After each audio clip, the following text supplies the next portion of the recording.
Et salut à toutes et à tous et bienvenue dans ce nouveau numéro de GM Web3, l'émission 100% blockchain.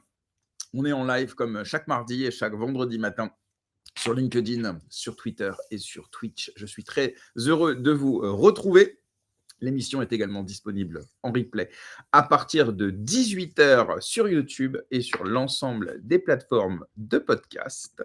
Aujourd'hui, je vais recevoir Maxime Chéry, ancien mineur de Bitcoin, investisseur.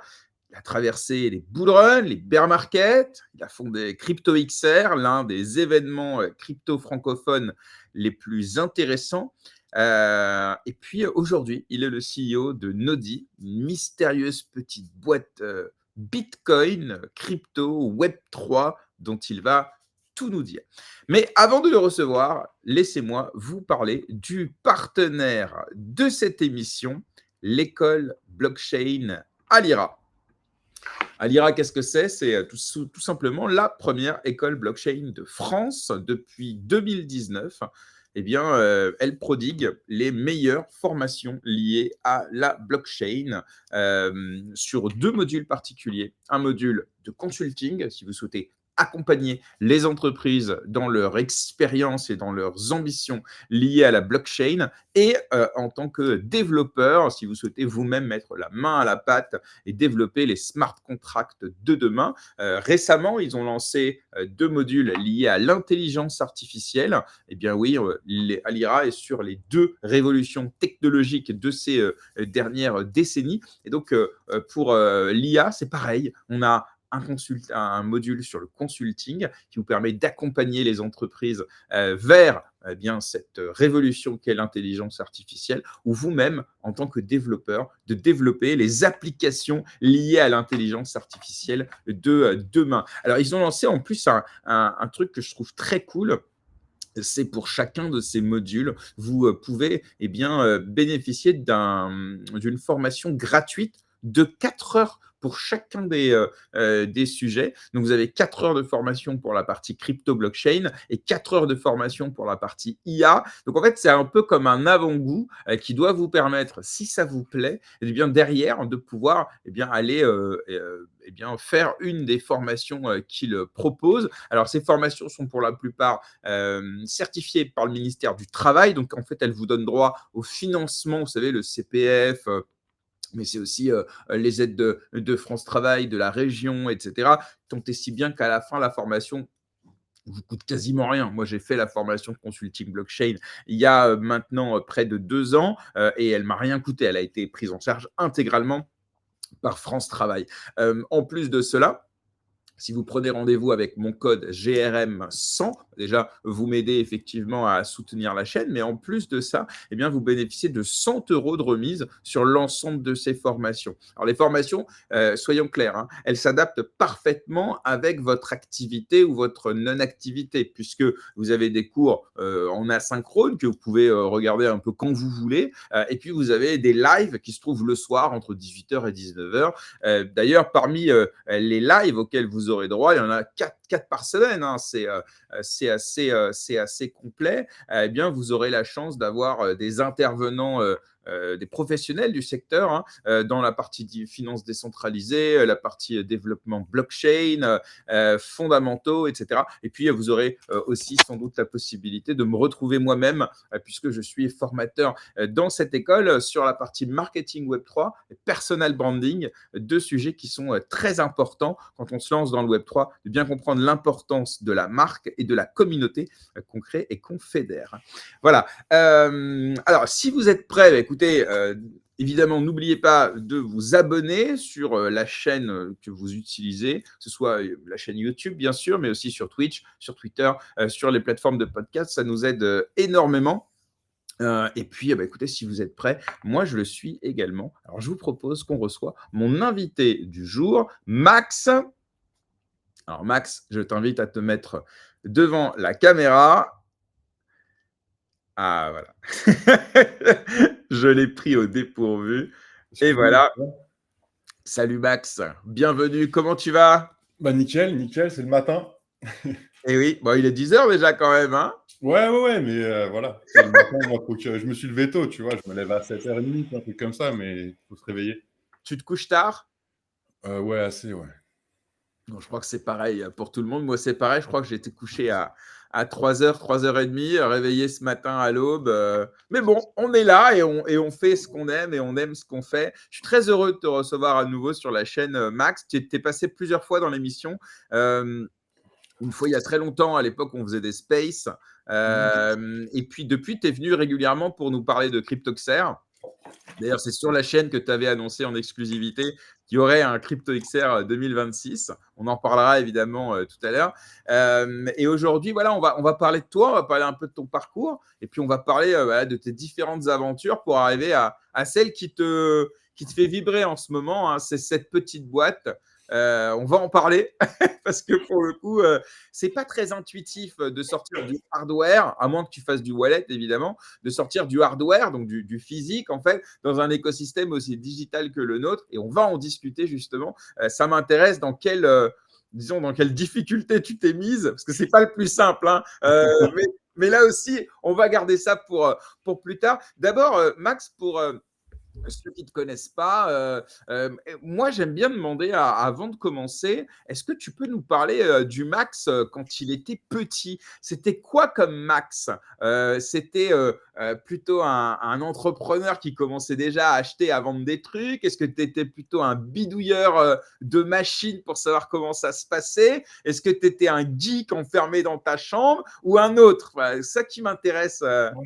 Non, l'école, j'aimais pas du tout. Ça me faisait chier. C'était, tu vois, rester le cul sur une chaise toute la journée, mort. J'ai pas fait d'études. Ma mère, elle pétait des plombs. Je me faisais virer. C'était pas les notes, c'était la discipline. Tu vois, je suis une pile.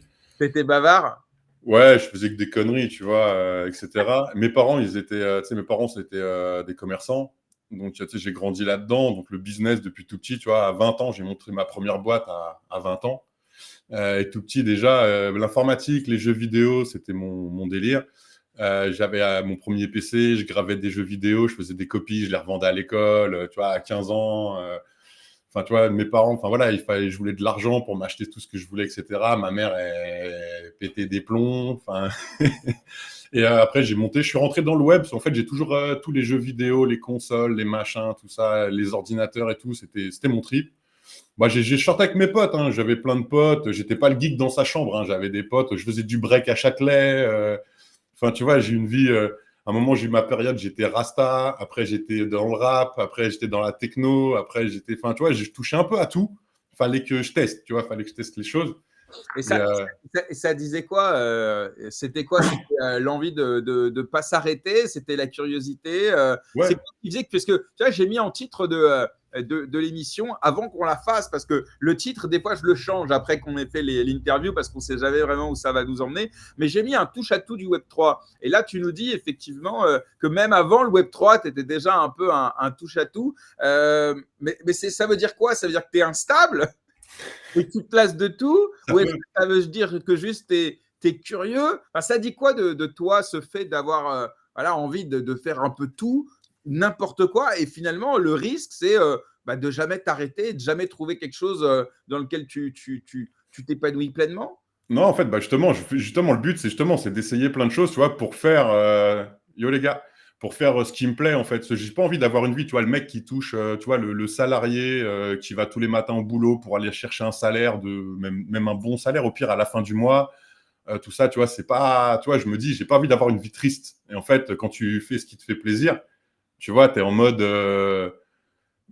tu kiffes. En fait, tu vois, j'ai bossé avec mes parents pendant 10 ans. Après, tu vois, j'ai travaillé avec mes parents, mais ça me plaisait pas. On va venir sur tout ça, parce que tout ça, en fait, il y a plein d'histoires exceptionnelles, mais moi, ce qui m'intéressait, voilà, c'était vraiment de savoir est-ce qu'à chaque fois, comment tu passes d'une aventure à l'autre? Est-ce que c'est parce que tu en as marre et qu'il n'y Ouais, a rien qui t'attache et tu passes à autre chose? c'est ça. Est-ce qu'à chaque fois, c'est un clash, une galère, un moment du désert? Ou est-ce que ça se fait fluidement? C'est entre ces différentes expériences? Ou parfois, j'ai vu que tu les cohabites. C'est-à-dire que tu fais deux, trois expériences en même temps. C'est ça. Ouais, c'est ça. Bon, en fait, tu vois, bah, il y a des ras-le-bol des fois. Tu dis, tu sais, par exemple, tu tu vois, le web, j'ai fait du web pendant 7-8 ans. On avait des gros sites internet et tout, tu vois. Et quand le web est devenu ça, au début, c'était cool. Un peu comme la crypto, en fait. J'ai repris la crypto pour ça. Le web, il n'y avait pas la RGPD, il n'y avait pas la régule. On pouvait faire ce qu'on voulait. C'était génial, tu vois, genre bac à sable. On pouvait s'éclater à construire. Après, tu vois, le web, quand c'est devenu trop compliqué, que c'était chiant, tu vois, j'ai dit, j'en ai marre, j'arrête, ça me fait plus vibrer, tu vois, et j'ai arrêté. Tu vois, mes parents, c'est pareil, j'ai bossé avec mes parents. Au début, j'ai mis plein d'énergie. Tu vois, j'ai un site. J'ai lancé le premier site internet à l'époque pour acheter, tu sais, tes tombes en mode Amazon, tu vois. Parce que mes parents étaient croque-morts, tu vois, dans les pompes funèbres. On avait des magasins en région parisienne et tout. Et tu vois, ça me faisait marrer de faire des trucs, tu vois, un peu changer les choses, tu vois, enfin, envie de créer, tu vois, en fait, de faire des nouveaux systèmes, tu vois, faire des nouveaux trucs, tu vois, que les gens n'ont pas l'habitude, où je me dis, ça pourrait être cool, en fait. Et quand ça me plaît plus ou quand j'en ai marre, j'arrête. Après, il peut y avoir. Et là, quand tu disais, ouais, ça peut être soit un ras-le-bol, parce que c'est dur. Les gens se rendent pas compte, tu vois, mais être entrepreneur, puis en France, je pense, tu vois, c'est pas évident. Il y a beaucoup de barrières. C'est quand même, c'est beaucoup d'énergie. Tu vois, là, je suis parti 6-7 jours en vacances. En vrai, ça faisait 4 ans que j'étais pas parti en vacances, tu vois. Ouais. Les seules vacances, en fait, que j'ai, c'est les vacances avec vous. Tu vois, quand il y a les events crypto, tu vois, la Enfin, BB, machin, tout pour ça. le coup, en tout cas, pour ce qui est de Crypto XR, tu n'es pas du tout en vacances parce que tu Ah ne non. profites pas du tout de l'événement, hein. Quand on a la chance de te capter 5 minutes, on est déjà très chanceux. Bah ouais, c'est devenu une usine à gaz aussi, hein, t'as vu. Enfin, voilà. Non, mais le fait, tu vois, c'est de partager. Enfin, il y a plein, tu sais, dans ma tête, je suis un peu. Je crois que je sais pas, je suis bizarre. Non, mais on voit que tu es t'es un humain et que tu aimes les gens et que tu fais les choses plus pour les autres que pour toi. Et ça t'amène parfois à faire des trucs auxquels tu n'avais peut-être même pas pensé, juste pour rassembler des gens, donner du sens à tes idées. Et on va y venir parce que justement, tu as travaillé pour l'écosystème Web3, tu as travaillé aussi pour tes parents, tu as travaillé dans plein d'expériences. Et d'abord, j'ai vu que la première expérience par public qu'on peut voir, en tout cas, c'est que tu étais fleuriste, tu vendais des plantes. Alors, c'est quoi ça? Ça dure 3 ans quand même. Donc, qu'est-ce que c'est? C'est un job d'été ou c'est véritablement ton premier métier, ton premier Non, boulot?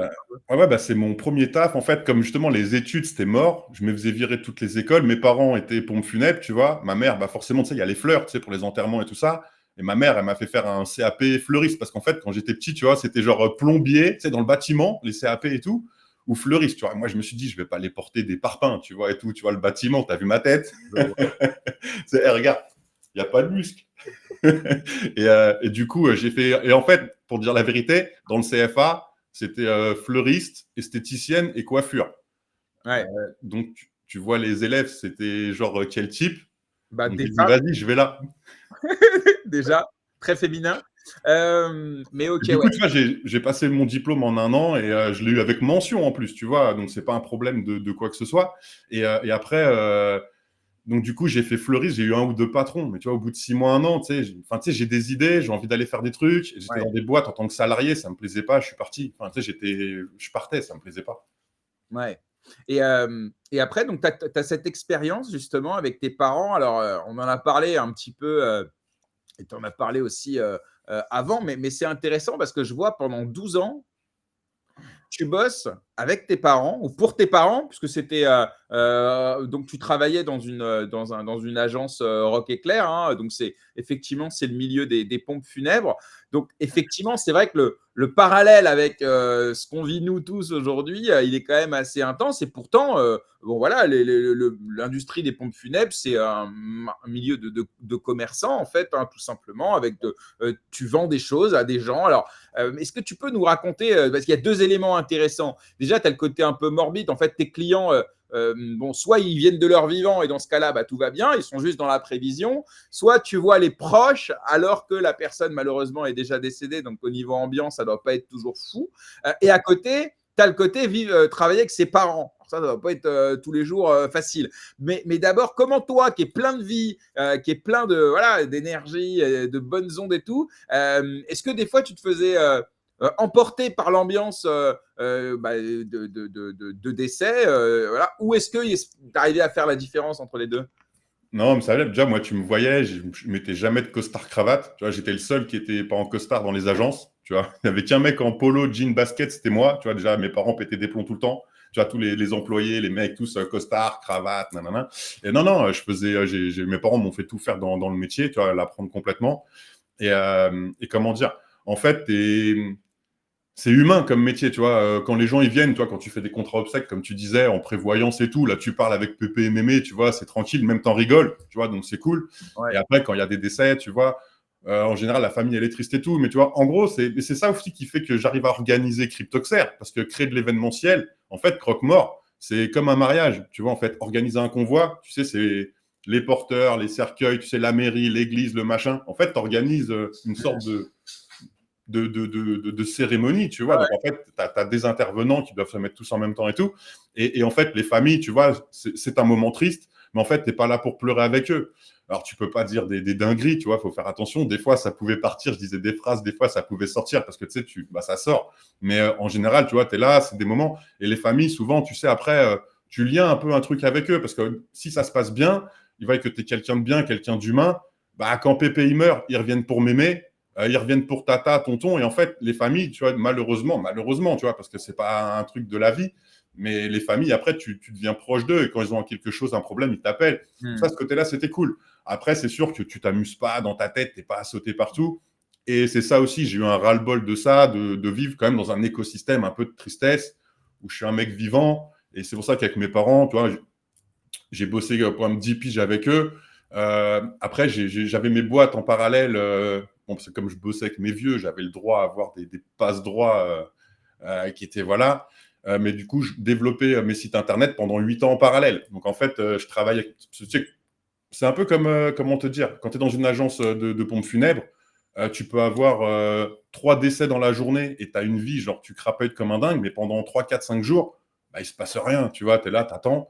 Donc, du coup, j'ai commencé à développer les sites internet, parce que, bah, tu vois, une fois que tu as fait ce que tu avais à faire, tu n'as rien à faire, tu attends le client, quoi, tu sais, comme un agent immobilier, tu vois, il va avoir des visites, après, il n'a plus rien pendant une semaine, tu vois le délire.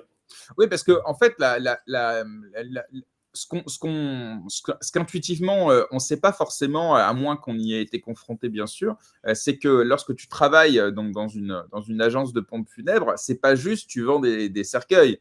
C'est que tu t'occupes en fait de tous les rituels, de toute la cérémonie, C'est ça. avec les différents prestataires, que ce soit justement les fleuristes, parce qu'il faut des fleurs parfois même des décorations plus ou moins importantes. Tu disais les porteurs, les cérémonies religieuses, par exemple. Et donc, c'est vrai que peut-être on ne se rend pas compte de ce que ça doit consister. Tu as eu des demandes un peu folles ou des choses, je sais pas, inhabituelles de la part de tes clients. Pas alors, Rock Éclair, on rappelle, c'est les pompes funèbres accessibles, hein. Le but du jeu, c'est que ce soit pas trop cher, en tout cas par rapport au prix du marché. Mais pour autant, est-ce que vous aviez quand même quelques prestations un peu, je sais pas, j'allais dire exotiques ou haut de gamme, ou je sais pas, des trucs un peu originels dont tu voudrais nous partager? Parce que moi, je suis curieux de cette. Non, bah, il t'arrive des dingueries, tu vois, en fait, surtout. Après, ouais, t'as toujours des demandes, tu vois. C'est vrai qu'avec Rock Éclair, enfin, c'est pas que c'était. Enfin, c'était de proposer des prix raisonnables, en fait. Tu vois, c'est le frère de Leclerc, tu vois, c'est même lui qui m'a formé, c'était Michel Leclerc. Et pareil, tu vois, il a revendu le groupe.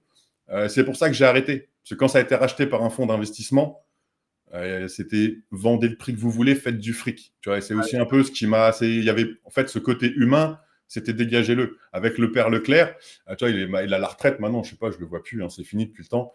Mais ce que je veux dire, c'était, tu vois, c'est un peu comme les magasins Leclerc, c'était vend à sa juste valeur, tu vois, en fait. C'est carotte pas les gens. Parce qu'en fait, le système des pompes funèbres, à l'époque, c'était n'importe quoi. Et non, des trucs. Donc, on avait des limousines, des machins. Enfin, en gros, tu peux avoir des très gros services, comme des plus petits. En gros, c'était l'histoire, c'était un peu comme la crypto, tu vois, ouvert à tous et tout ça. Tu vois, le but, c'est que chacun puisse en avoir suivant ses moyens, etc. Et non, des dingueries.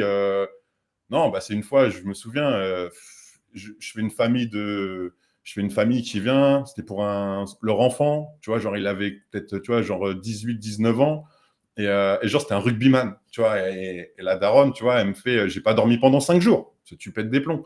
Et toi, on commande les cercueils et tout, machin. Et la mère, tu vois, pour son enfant, elle voulait pas, parce qu'en fait, tu sais, les cercueils, tu as des tailles.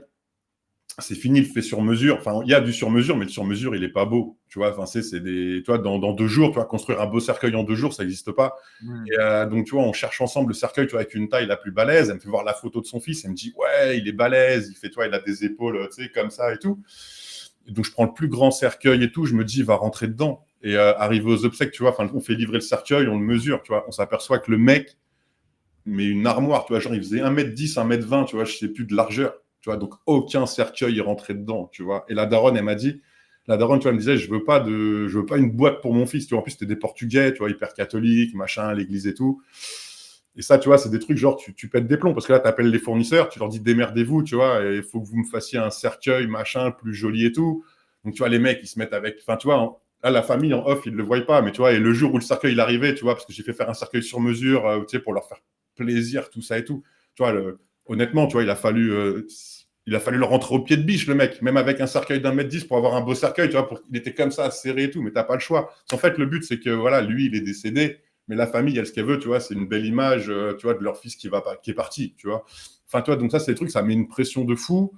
Euh, Après, là, je cherche comme ça, mais ouais, il y a des gens, tu vois, bah après, c'est marrant, mais c'est des clins d'œil, tu vois. Mais genre, ça, tout le monde l'a entendu. C'est au crématorium, allumer le feu, tu sais, Johnny Hallyday, tu vois. Ça passe borderline, mais c'est marrant. Tu vois, enfin, il y a j'ai oublié depuis le temps, mais il y a eu des Mais ouais, histoires. j'imagine. Enfin, C'est des vrai que, histoires. tu vois, même moi, ça me met un peu les frissons. Alors, moi, je suis un grand sensible, hein, tu vois. Mais c'est vrai que pour le coup, ça doit pas être simple parce qu'autant quand tu viens enterrer un grand-parent, ça, évidemment, ça fait de la peine, mais tu sais, c'est dans le sens de la vie d'une certaine manière. Mais c'est vrai que quand il s'agit d'enterrer son enfant, là, j'imagine que l'ambiance, elle doit être quand même très délicate. Et toi, il faut que tu restes professionnel à ce moment-là. Et surtout que tu, face aux difficultés, tu nous en parles là, des imprévus en fait. J'allais parler d'événementiel. Bon, c'est différent, mais il y a quand même toute cette organisation à faire. Et face à l'imprévu, il faut garder son sang-froid. D'un côté pour tes clients, et puis plus tard, ce sera pour tes visiteurs, pour tes collaborateurs aussi, pour pas eh bien qu'ils aient trop la pression et que tu la prennes sur toi pour pas trop la propager. Et en fait, tu deviens finalement le cataclysme de toutes ces frustrations. Et comment tu arrives à te libérer, à souffler? Donc à l'époque, tu nous dis en parallèle, tu fais du web. Ça te permet de souffler un peu justement et de te vider la tête? Ouais, non, bah après, tu sais, ça va, tu sais, t'as un cadre de vie qui est assez cool, puisque bon, bah voilà, t'es dans le business et tout, enfin, donc je me plains pas, donc tu sors avec tes potes, enfin voilà, tu profites, tu vois, tu profites de la vie, en fait, t'as tes heures de boulot, tu vois, donc après, Mais faut ça que tu arrive à souffles. couper, quoi. Ouais, tu souffles. Après, tu sais, c'est pas évident, tu vois, tu travailles 24 heures sur 24 quand t'es croque-mort, tu vois, t'as les permanences de nuit et tout. Donc, quand ça sonne à 3 heures du matin, faut répondre, tu vois. Mais en fait, voilà, tu as tes horaires, tu bosses. Ça, ouais. Moi, pour moi, l'agence Rock Éclair, c'est fermé à un moment donné. Non, non, le téléphone, ça marche tout le temps. Et alors, dernier élément, alors deux éléments. D'abord, croque-mort, l'expression, elle est intéressante parce qu'en fait, ça, à l'époque, le croque-mort, c'est celui qui croquait l'orteil pour vérifier si la personne était décédée. Bon, j'imagine que vous faites plus ça maintenant. Non, ça va. Il n'y a plus besoin. Il y a les médecins, tu vois. Ça a changé quand même. Normalement, quand le médecin il dit il est mort, c'est qu'il est mort, hein, tu vois. Non, mais c'est intéressant, l'origine. Alors, et donc, pendant 12 ans, tu bosses avec tes parents. Là aussi, comment ça se passe est-ce que tu étais préparé à bosser aussi longtemps? Est-ce que ça s'est bien passé? Parce que là aussi, je pense que si tu es capable de bosser avec tes parents, tu es capable de bosser à peu près avec n'importe qui après, non? Ouais, bah après, bosser avec ses parents, au début, ils voulaient pas de moi, hein. C'est parce que pareil, je travaillais dans la fleur à droite à gauche, tu vois. Je me faisais virer au bout de 6 mois à chaque fois, tu vois, où je démissionnais, tu vois. J'étais avec le patron, tu vois. S'il me disait, faut faire comme ça, comme ça, comme ça, et pas autrement, je trouvais ça con, tu vois. Je dis, bah, tu sais quoi, vas-y, sauve-toi. En plus, j'avais des bons boulots, hein. Je bossais dans la fleur, parce que mes parents avaient pas mal de potes dans la fleur et tout, tu vois. Je bossais place du Palais Bourbon, tu sais, un des plus grands fleuristes parisiens, Moulier-Savart. Donc, on faisait vraiment. Tu vois, on faisait Versailles, on faisait les mariages des princesses du Maroc, tu vois, tous les hôtels de Paris, enfin, tu vois, que des gros chantiers. On faisait pas de la vente de bouquets de fleurs. Tu vois, on faisait Place Vendôme, tu vois, Boucheron, machin. Tu vois, les mariages israélites, tu sais, à Vincennes, etc. Tu vois, donc on faisait vraiment c'était de la prestat de création, c'était cool. Mais en fait, tu vois, moi, fallait toujours, tu vois, que je défonce tout, tu vois, fallait m'éclater. Et quand on me dit, ah, fais pas ça, faut pas, enfin, tu vois, ça me soulève, je me barrais. Donc mes parents, ils m'ont pris en mode, ça va pas le faire. bon, ça se passe. Après, tu vois, tu as des hauts, tu as des bas. Tu vois, des fois, ça allait bien. Des fois, ça allait pas bien. Mais après, c'est ta famille. Quand c'est ta famille, tu sais, tu pardonnes. Tu vois, enfin, tu t'embrouilles, ta daronne. Après, moi, c'est pareil. Tu sais, je suis ma mère. Enfin, tu dois savoir aussi. Enfin, honnêtement, je peux chier sur la table. Ma daronne, c'est ta daronne, tu vois. Et elle va te passer des trucs que les autres vont pas te passer. Mais du coup, non, à des hauts, des bas. Et puis, au bout d'un moment, j'en ai eu marre, en fait. Tu vois, j'ai tout quitté, j'ai tout plaqué. Et je me suis barré. J'ai dit, ça me saoule. Je vais pas faire toute ma vie là-dedans. Tu vois, j'en ai fait le tour. En fait, comme le web, je me suis dit, j'en ai fait le tour. J'arrête. Tu vois. Et c'est comme la crypto. Tu vois, la crypto, là, tu vois, j'ai monté mes trucs. Ça fait 8-9 ans maintenant que je suis dans la crypto. Je pense qu'il y a un moment, c'est pareil, je veux me faire ma sortie, je sais pas quand, ni où, ni comment, mais c'est pareil, un moment, peut-être que je dirais, j'arrête. Ouais, et alors, non, t'as pas le droit, parce que nous, on peut pas continuer sans CryptoXR. Donc, non, ça a été bloqué, frérot. Voilà, c'est trop tard maintenant. Non, mais ouais, je vois. Et pendant cette période-là, t'as une meuf, t'as des meufs, t'as des gens qui arrivent à te suivre dans toutes ces aventures, entre guillemets, dans ton comportement un peu foufou. Comment ça se passe de ce côté-là? Bah, tu sais, je suis grand-père maintenant, tu vois, donc pareil, bah voilà, quand j'étais petit, je sortais pas mal aussi, parce que j'ai travaillé, tu vois, vu que j'avais un CAP, à 16 ans, j'ai arrêté l'école, tu vois, donc tu avais un salaire, donc j'ai pu profiter de la vie rapidement. Donc j'allais en boîte, tu vois, les bains-douches, Métropolis, machin, tout le bordel. C'était jeudi, vendredi, samedi soir, toutes les semaines. En gros, voilà, c'était ma jeunesse. J'ai eu un enfant, ma première copine, enfin réelle, enfin j'avais eu d'autres trucs avant, mais voilà, et j'ai eu un enfant avec une gogo danseuse du Métropolis, tu vois. Alors, Metropolis, on rappelle, c'est une boîte dans le 91 où il y a combien 4-5 salles avec des ambiances différentes. Voilà, c'est vraiment le haut lieu de la nuit parisienne à l'époque, vraiment quand même pour les jeunes. Hein. Plutôt, tu avais une salle hip-hop, une salle techno et tout ça. Voilà, Ouais, c'était la boîte parisienne par excellence, hein. C'était la boîte hype de Paname, Métropolis, la boîte électro. En gros, c'était ça. Après, tu avais l'enfer à Montparnasse. Et puis, tu avais l'enfer à Montparnasse. Et puis, tu avais Bain-Douche. Et puis après, tu avais le Pup et le Scorp. Les boîtes, tu sais, les boîtes gays qu'on allait aussi pas mal. C'était les grosses boîtes, c'était les spots un peu prisés de Paname à l'époque, quoi. Enfin, voilà, donc j'ai eu un enfant. Après, bon, c'était pas. Enfin, voilà, gogo danseuse, t'imagines bien et tout. Enfin, voilà, ça n'a pas duré. c'était pas, sur le papier, en tout cas, c'était pas le truc le plus stable, quoi. Voilà, t'as tout compris. Donc du coup, voilà, séparé. Elle a gardé. Donc voilà, j'ai eu ma fille que j'ai pas élevée. On s'est séparés, etc. Enfin voilà, et tout et tout. Après, j'ai continué quelques, je sais pas, mois, années. J'ai retrouvé une autre femme. Je me suis marié, je sais plus, 3-4 ans après, un autre enfant. J'en ai deux et je me suis arrêté à deux. Hein. Fini, c'est bon. Et après, là, je suis marié depuis, je sais pas, depuis 20 piges, je crois. Et là, je suis en, bah là, là, je suis en mode bientôt célibataire. Ah ouais. Ouais, ouais, ouais. À cause de ta vie ou rien à voir. Je sais pas, ouais, possible aussi. Il y a plein de trucs. Bon, La vie, la tu vie, vois. la vie. Et donc, tu as un enfant.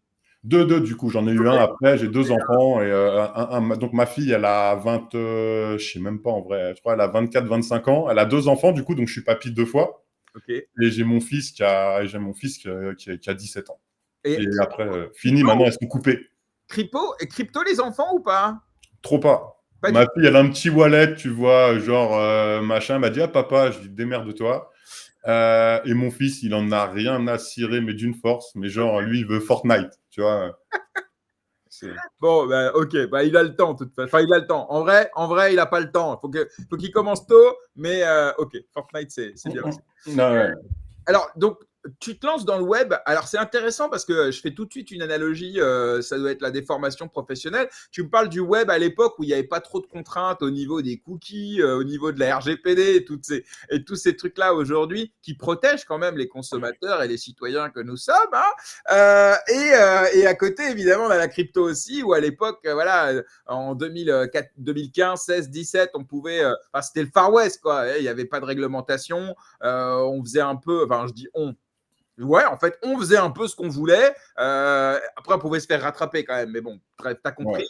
Donc, on a quand même ça. On a le côté où il y a quand même un bac à sable où on fait un peu ce qu'on veut pendant 2, 3, 4, 5, 10 ans en fonction des secteurs. Et puis, à un moment donné, le régulateur, il dit, tiens, mais ça génère un peu d'argent, ça. Tiens, il y a eu un cas ou deux cas de fraude ou d'escroquerie ou ce genre de choses. Il faut qu'on commence à intervenir. Donc, tu l'as vécu 2 fois, finalement, dans ta vie. Le web sans justement réglementation, tout ça, c'était quoi? Tu pouvais faire quoi que tu ne peux pas faire aujourd'hui? Parce que parmi ceux qui nous écoutent, en fait, on a toujours connu, nous, enfin, les plus jeunes en tout cas, ils ont toujours connu le est-ce que vous voulez les cookies? J'accepte, je refuse, etc. Et à l'époque, qu'est-ce que tu pouvais faire qu'aujourd'hui c'est plus compliqué?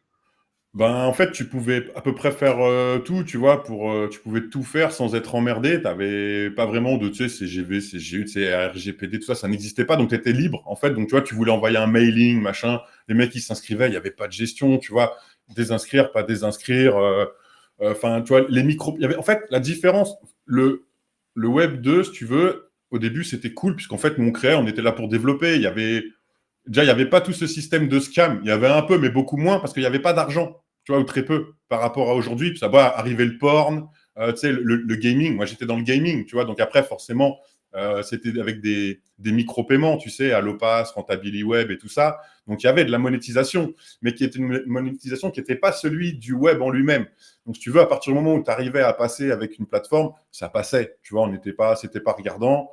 Plus que ça, quand tu avais des fraudes, bah, on avait les IP, forcément. Tu avais les flics qui tapaient à la porte. Tu vois, on l'a eu plusieurs fois, hein, des mecs qui arnaquaient. Tu vois, les audiotels, par exemple, tu vois, on se levait le matin, il y avait un client, dans la nuit, il avait passé, je sais pas, 3 000 ou 5 000 euros d'audiotel. Mais en fait, c'était genre, tu vois, après, tu as des retours avec les flics. Mais en gros, le mec, c'était un gardien de nuit, tu sais, qui était genre, tu sais, dans une boîte à la Défense. Et pendant les 8 heures ou 10 heures de son gardiennage de nuit, le mec, tu vois, 0,8 à la chaîne, tu vois, pour mettre sur le site internet, pour gagner, pour jouer au jeu et gagner des lots, etc., etc. Donc on avait ça, mais si tu veux, bon, bah, de toute façon, le problème dans toutes les technologies, c'est pas la technologie le problème, c'est l'humain le problème, tu vois, c'est ça la base de tout. Mais Ouais. voilà, on était libre, on pouvait faire ce qu'on voulait, et quand il y a eu la régulation qui s'est mise en place, tu vois, il fallait faire des modifications. Mais ce qui nous a le plus emmerdé dans le web, si tu veux, c'est pas vraiment l'écosystème en lui-même, même s'il devenait de plus en plus chiant au niveau de la régule. La crypto, c'est beaucoup, beaucoup plus compliqué, hein. Franchement, là, moi, la crypto, je me suis dit, allez, on a fait le web, on a galéré, mais on a réussi. La crypto, ça va être pareil. Ben non, parce qu'en fait, la crypto, tu as la partie finance qui est très élevée par rapport au web tradi, au web 2.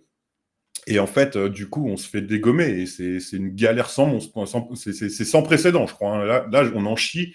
Les mecs ne se rendent pas compte, hein, les retail ne se rendent pas compte de la merde que c'est à développer dans le web 3. Mais, Je pense qu'à force d'entendre les témoignages des entrepreneurs sur ma chaîne ou sur d'autres, à force de voir aussi des entrepreneurs qui quittent la France, notamment pour des raisons réglementaires, aussi à force de s'intéresser un peu à la géopolitique, on y reviendra, mais quand on voit les États-Unis ont plutôt tendance à déréguler et que nous, au contraire, on passe notre temps à voter de nouvelles lois, des nouvelles réglementations, des nouvelles contraintes pour les investisseurs, pour les entrepreneurs, etc. Je pense que, et puis même n'importe quel particulier dans l'écosystème crypto, il le voit au niveau de la fiscalité ou au niveau des KYC qui doit passer. Donc, disons qu'il peut déjà avoir une idée quand même de la contrainte que ça doit être. En revanche, tu as raison, le quotidien de l'entrepreneur avec toutes les processus de lutte anti-blanchiment, financement du terrorisme, traçabilité des transactions, le fait de devoir envoyer ces différents flux aux autorités de contrôle, les délais que ça peut prendre et pendant ce temps-là, tu peux rien faire. Donc ça, effectivement, c'est vrai que à moins d'y être confronté ou d'écouter une interview pendant 3 heures d'un avocat qui vient t'expliquer ça, parce que les avocats sont en première ligne en général des entrepreneurs. C'est vrai que c'est pas forcément facile, mais bon, en tout cas, je partage et je connais effectivement la difficulté dont tu parles et c'est vrai qu'elle est parfois même décourageante à un moment donné. Soit on se dit, je change de secteur parce que c'est impraticable et c'est sans compter la concurrence internationale, etc. Il y a plein de problèmes, tu vois. Ou alors te dire, ok, je vais le faire ailleurs en fait. Mais dans tous les cas, à un moment donné, c'est compliqué au quotidien, bien évidemment.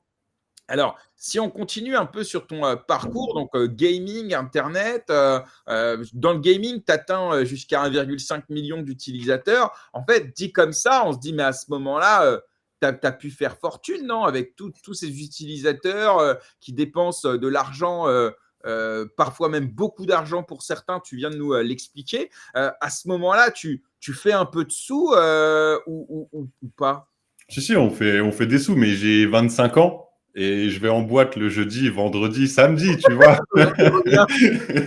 Donc en fait, Non, c'est le Métropolis qui fait de l'oseille, en fait. voilà, c'est ça, t'as tout compris. Non, on fait, ça va, on est, tu sais, les mailings, tu vois, à l'époque, les campagnes de mail, t'avais, je sais plus, tu vois, BetClick, Winamax, tu vois, pour un dépôt, on touchait 100 balles, tu vois, il y avait pas, machin. Donc, tu vois, enfin, si, Ouais. c'était pas trop mal. Tu vois, j'ai 25 ans, je m'achète une voiture, ça va, tu vois, branleur, tu vois, le petit branleur, tu vois, genre, tu vois. Donc, ouais, non, je voyage, tu vois, des fois, j'avais fait une fois un week-end à l'île Maurice, tu vois, j'ai fait 12 heures d'avion pour rester 2 jours pour rentrer, tu vois, genre le mec, vas-y, je fais quoi ce week-end? Rien, ouais, viens, on va à la plage à l'île Maurice, tu vois, teubé, tu vois, ça sert à rien, mais... Il faut savoir que tu as déjà à peu près 18 heures d'avion, quoi. Mais là, abruti total, tu vois. Mais tu vois, je profite. T'es un gamin, tu vois, tu penses pas à t'acheter une maison, tu vois. J'achète un appart au ski quand même, tu vois, et tout ça, enfin, parce que j'aime bien le ski, tu vois. Enfin, je profite. Et j'ai une proposition d'achat des sites, parce qu'on avait une dizaine de sites, tu vois, de Sega. Tu vois, il y a Sega et Acclaim, tu vois, à l'époque, ils commencent à racheter tout. Et on a une proposition d'achat et je refuse, tu vois, teubé, tu vois. Donc, j'ai pas fait d'exit. Et là, iPhone est sorti, mec. Et iPhone, tu vois, nous, les jeux, là, les anciens connaîtront, mais pas les nouveaux. Enfin, tu vois, les jeux, c'était que du flash à l'époque. Tu vois, c'était génial comme tech, mais en fait, c'est assez énergivore, pareil en énergie. Tu vois, par rapport à du web tradi, HTML5 et tout ça maintenant. Et en fait, on était iPhone avec, merde, Adobe. Il n'y a jamais eu d'accord entre les deux pour que Adobe fonctionne sur iPhone, enfin, au niveau de Flash, hein, parce qu'il y a quand même Adobe machin, je sais pas quoi.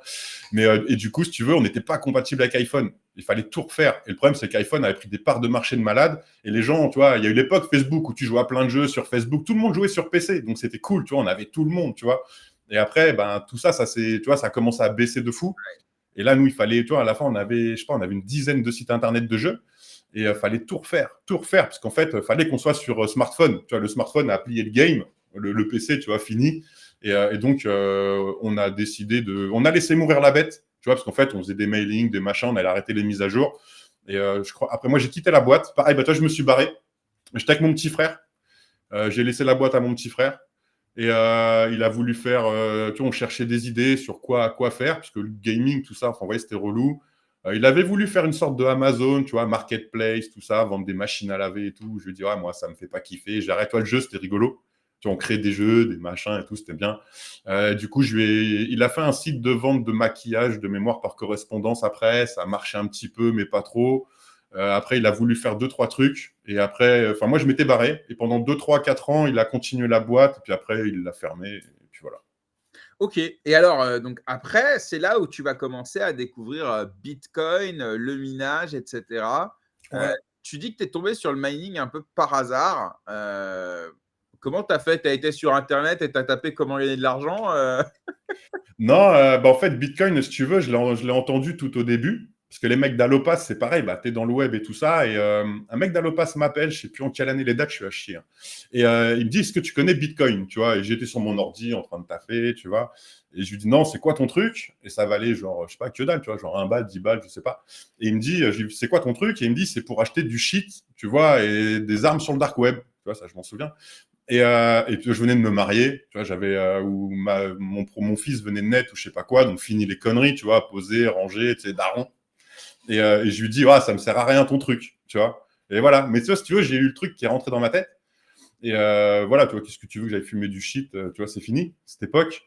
Et en fait, donc, je me casse, je me barre, je pars à la campagne, je me barre de Paris. Tu vois, je me casse de Paris, j'avais acheté une maison de campagne, bah ici, hein, dans Lyon, tu vois, à 1 heure et demie de Paris, dans le sud. Et en fait, je vois ma belle-sœur parisienne aussi qui bosse dans la com et le marketing. Et je sais pas pourquoi on parle de Bitcoin, je sais plus quoi. Et puis je vois le prix, tu vois, genre 600 balles, 800 balles, je sais plus. Et tu vois, dans ma tête, je me dis, attends, le truc, ça valait walou. Et là, ça vaut de l'oseille. Je comprends pas, tu vois. Et donc, je quitte Paris, je me mets en mode année sympathique. Tu vois, j'arrête de taffer. En fait, j'avais fait un peu, enfin, tu vois, à un moment, je me suis dit, il faut que je lâche. Et je suis sur le PC de temps en temps, tu vois. Et je tombe sur un truc Bitcoin et tout, tu vois. Et je commence à regarder. Et là, je m'étais cassé la main comme un con pendant 2 mois. Donc, tu vois, j'étais en mode, je fais rien, quoi, tu vois. Et du coup, je commence à regarder, je commence à lire. Et tu vois, la petite étincelle là qui fait ah putain, il y a un play à faire. Ça, tu sais, il y a un truc. C'est quoi ce truc? C'est quoi cet ovni? Et là, je décide d'en acheter. Tu vois, donc je me dis il m'en faut. Tu vois. Et j'appelle ma banque. Tu vois, pour acheter du Bitcoin. Tu vois, je citerai pas que c'était au Crédit Agricole. Tu vois, la banque la plus crypto-friendly. Tu vois. Bah, maintenant, oui, hein, ils ont Ouais, lancé, mais c'est vrai qu'à l'époque, ils fermaient les comptes de tout le monde. Hein, mais bah, même là, hein, moi, je suis client à risque. Je suis toujours Crédit Agricole. J'ai pas le droit de plein de choses. Hein. Je peux même pas me faire une augmentation de plafond sur mon compte. Hein. Il faut que j'appelle mon conseiller. C'est lui qui doit me le faire. Je suis marqué au fer rouge, tu sais, alors que je suis pas à découvert, rien, tu vois. Enfin, laisse tomber. Enfin bon. Mais et donc du coup, si tu veux, je veux pour acheter du Bitcoin et impossible. Tu vois, il me casse les couilles et tout et tout et tout. Tu vois. Je vais voir le banquier, je lui dis, mais attends, c'est mon fric, frérot. En fait, tu n'avais pas de notion de l'argent non plus, tu vois. Tu étais là, tu gagnais du fric, tu le dépensais, tu sais pas comment l'argent, ça fonctionnait, tu vois. On t'a jamais appris, en vrai, tu vois, aucune notion. Et en creusant, en fait, moi, mon mindset d'aujourd'hui, c'est les cryptos qui me l'ont créé, en vrai, tu vois, qui m'ont changé mon état d'esprit. Et comme c'était très compliqué d'en acheter, tu vois, le banquier, il fallait que je signe des décharges. À l'époque, tu sais, il y avait Coinbase. Moi, j'ai commencé par Coinbase. Il n'y avait même pas Binance encore. La Binance arrivait après. Tu vois, c'était compliqué pour faire des withdraws. Des fois, ça arrivait pas. Ça mettait 3-4 jours. J'étais en panique. J'ai perdu mon oseille. Enfin, tout ça. Et j'ai découvert le mining. Tu vois, en mode. C'était quoi? C'était Nice Hash au début qui existait, je crois. Et tu sais, bon, tu vois, j'avais un PC de gamer, tu vois, voilà, tu sais, jeux vidéo avec un GPU.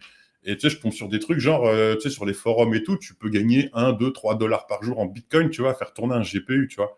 Donc, je commence à regarder, parce que bah, tu monter des ordis, démonter toutes ces conneries-là, tu vois, tu sais faire. Et je vois que mon GPU, tu vois, genre, il fait 2, 3, 4 balles par jour, tu vois. Je me dis, attends, j'ai mon PC, là, il est en train de tourner, il me fait 3 balles par jour. Bon, j'avais un peu de faf, tu vois, j'avais quitté Paris, j'avais revendu mes parts des boîtes et tout. J'avais une maison de campagne avec un hangar au fond du jardin. Bon, bah, un GPU de 5, 10, 20, 50, 100, 150 à la fin, tu vois, je pouvais plus. Tu vois, je dois avoir des photos d'archives, même sur les forums et tout, on postait nos trucs à l'époque, c'était, voilà, on arrive sur les forums, bah là, je découvre Monsieur TK à l'époque, Dri, Flo, non, Flo, il arriva après, Pastet, il y avait Owen, Asher, tu vois, on était, en fait, tous ceux d'aujourd'hui, là, plein de gens, on était tous sur les, parce que Owen, tu sais, c'était Just Mining à l'époque, il faisait du mining aussi, enfin, on était tous sur les mineurs français. Tu vois, c'était un forum Discord où en fait on arrivait tous dessus. Il y en a qui ont arrêté, il y en a qui ont continué. Tu sais, Crypto LFDM qui était là aussi. Matt la baleine, machin, tout ça. Enfin, on était, non pas, enfin, c'était sur un autre, ça, mais, enfin, tu vois, il y a plein de mecs d'aujourd'hui qui étaient là et on se connaissait pas. On avait tous des pseudos à la con. Et en fait, il y en a qui ont arrêté, il y en a qui ont créé des business, il y en a qui, enfin voilà, il y en a qui sont devenus influx, il y en a qui ont monté des bises. Enfin, il y a eu plein de trucs, tu vois, Blob aujourd'hui, tu vois, avec Flo et plein d'autres. Ouais. Et voilà, on a commencé chacun à taper des délires. Et voilà comment je suis rentré dans le mining. Et en fait, le mining, bah, chez moi, tu sais, j'étais un particulier. Donc EDF pouvait pas me mettre plus d'électricité chez moi. J'étais au taquet, tu vois, genre si tu mettais le fer à repasser, la maison, ça faisait pouf, tu vois. Donc du coup, il a fallu que je me dise comment on développe. Et donc là, j'ai développé, c'était 2017-2018. J'ai commencé à me dire, tiens, je vais faire une ferme de minage en France, quoi, tu vois. Et donc là, tu es devenu mineur pro, parce que là, il a fallu monter une structure, et ensuite, il a fallu… Parce que là, je suis devenu un crack en minage, là, parce que j'ai passé 3 heures avec Saimi de Start Mining, il m'a tout expliqué. Hein, mais donc, effectivement, il nous explique dans l'émission, que vous pouvez retrouver d'ailleurs sur la chaîne, que tu peux aller jusqu'à 36 je sais pas, kilowatts ou je sais pas quoi. KVA, ouais, chez toi, ouais. Voilà, en tant que particulier. Et puis au-delà, bah, tu passes sur un tarif jaune, je crois. Et puis même à un moment donné, tu dois même demander à EDF qu'ils viennent t'installer directement un truc spécial pour toi pour avoir plus de débit, en fait. Voilà. Bon. Alors sans revenir sur tout le détail, parce qu'effectivement, on en a bouffé pendant 3 heures la dernière fois, mais quand même, ton expérience de mineur Bitcoin, comment tu la gères? Parce que Aujourd'hui, évidemment, tous ces bitcoins que tu as minés, on peut se dire, bah, ils t'ont rendu millionnaire ou milliardaire, mais en vrai, tu dois vendre un petit le bitcoin que tu produis pour payer tes coûts d'infrastructure, mais à un moment donné, il t'en reste un petit peu. Qu'est-ce que tu en fais? Est-ce que tu as déjà une vision long terme sur l'accumulation de bitcoin, ou est-ce que c'est juste une industrie où bah, tu produis quelque chose que tu revends immédiatement? Comment tu gères le business un peu? Bah, nous, moi, c'est pareil, j'avais pas d'acculturation de tout ce qui était, tu vois, j'avais jamais fait d'achat d'actions, j'avais jamais fait tous ces trucs-là et tout. Donc, si tu veux, et déjà, quand tu mines après, nous, notre ferme de minage, on avait des clients. Donc, en fait, déjà, tu minais pour eux. Tu D'accord. vois. Et Donc, donc, en c'était fait, pas la des problématique, machines, quoi. C'était des machines qui achetaient, c'était des clients qui achetaient des machines chez toi et toi, tu les hébergeais pour eux, quoi. voilà, en gros, on faisait l'entretien et tout ça. Et l'idée, c'était, tu vois, bah, ce que fait tout le monde maintenant aussi, hein. On avait un modèle économique un peu différent, parce qu'on était en France. On faisait pas de bruit, ça marchait super bien. On a eu des belles années. Franchement, on avait des belles rentas, c'était bien. Parce qu'on était au début aussi, tu vois. Maintenant, le mining, ça devient pour ça que je quitte le mining, j'arrête, tu vois. Pour moi, c'est devenu trop une industrie. Bah Tu oui. te bats contre des monstres. Et pour moi, ça devient, enfin voilà, ça devient trop compliqué. Donc maintenant, si tu veux, voilà, le problématique, c'est que pareil, bah, quand tu développes du business et surtout faire ça en France, eh ben, voilà, en France, à partir du moment où tu veux ouvrir une boulangerie, tu vois, un magasin de vêtements, tu vois, je pense que tu peux, c'est chiant, il y a des papiers à faire, mais comme pour tout le monde. Mais tu restes dans des trucs connus et reconnus, et donc c'est pas très compliqué. À partir du moment où tu veux rentrer dans la tech et tout ça, franchement, la France, moi, j'ai envie de. Enfin, voilà. Mais donc, du coup, dans la crypto, on en a chié. Donc, en fait, tu t'occupes tellement de tes clients, tu t'occupes tellement de la boîte que tu t'occupes pas de toi. C'est ça un peu le problème. Mais c'est pareil, le but, c'était d'onboarder les gens, tu vois, de leur faire découvrir l'écosystème, etc. Donc, on était safe vraiment au niveau de tous nos services et tout. Et on a bien développé. Mais non, après, bah voilà, tu minais pour tes clients, on prenait une petite commission. Le but, c'était de développer. Et le problème, c'est que quand on a eu le Covid, on a eu la crise des composants, et après, on a eu la crise de l'énergie. Et quand on a eu la crise de l'énergie, c'était il y a, je sais plus, 3 ans. L'Ukraine, là, je sais plus maintenant. 2022. Tu vois, voilà, on avait une électricité en France qui était quasiment au même prix que le Canada et les États-Unis, hein, à 1 ou 2 centimes près. Donc, on était hyper rentable en vrai en France. C'est pour ça qu'on fermait notre bouche, tu vois. Enfin, voilà. Et en fait, là, on a eu nos contrats qui ont été multipliés par 20 ou 30. Je sais plus, tu vois, du jour au lendemain, tu vois, donc on n'avait plus d'électricité pas chère, c'était fini. On se souvient des anecdotes qui passaient à la télé, tu sais, ces boulangers là qui voyaient leur facture d'électricité multipliée par Ouais, ouais. dizaines. Et donc, vous, évidemment, en plus, vous étiez gros consommateur d'énergie, comme les commerces de bouche, hein, ils utilisent beaucoup d'énergie, les fours, les trucs et tout. Bah, forcément, la rentabilité, là, de fait, en fait, elle est réduite à néant, quoi. Ouais, ouais, tu deviens même plus rentable. Si t'as ton outil, enfin, ton énergie te coûte plus cher que ton prix de vente, enfin, tu vois, ça fonctionne plus. Et encore, tu vois, un mec qui vend du pain, bon, dans l'absolu, il gueule, je comprends, tu vois, mais il peut vendre sa baguette 10 euros, tu vois, s'il veut. Après, est-ce que les gens vont l'acheter? Ça, c'est un autre problème, tu vois, mais si j'ai 5 euros d'électricité pour faire ma baguette à 1 euro, bon, bah, je vends ma baguette 6 euros. Enfin, tu vois, et limite, Ouais, même une une fête, élasticité prix sur la voilà. tête à la main. Voilà, mais quand tu mines des cryptos et que Bitcoin vaut 10 000, tu vas pas dire je vends un Bitcoin 20 000, tu vois, enfin, c'est pareil, tu vois, J'ai donc, vu sur le Bon Coin quelqu'un qui vend le Bitcoin à moins 50% parce qu'il connaît bien Satoshi Nakamoto. Non, c'est pas vrai. ouais, bah, moi aussi, bah, ça doit être moi, tiens. C'était pas le même accent. Ok, non, mais ouais, je vois le délire. Et donc après, donc pour le coup, qu'est-ce que tu fais entre cette période de minage et Crypto XR? À aucun moment, tu t'es dit, je vais lancer mon projet Web3, crypto ou mon ICO Parce que toi, tu vois tout ça arriver, les bull runs, tu vois la DeFi season, tu vois tout ça. À aucun moment, il y a des proches à toi te disent, tiens, viens, on lance un, Si, si. un business Web3, pas du minage.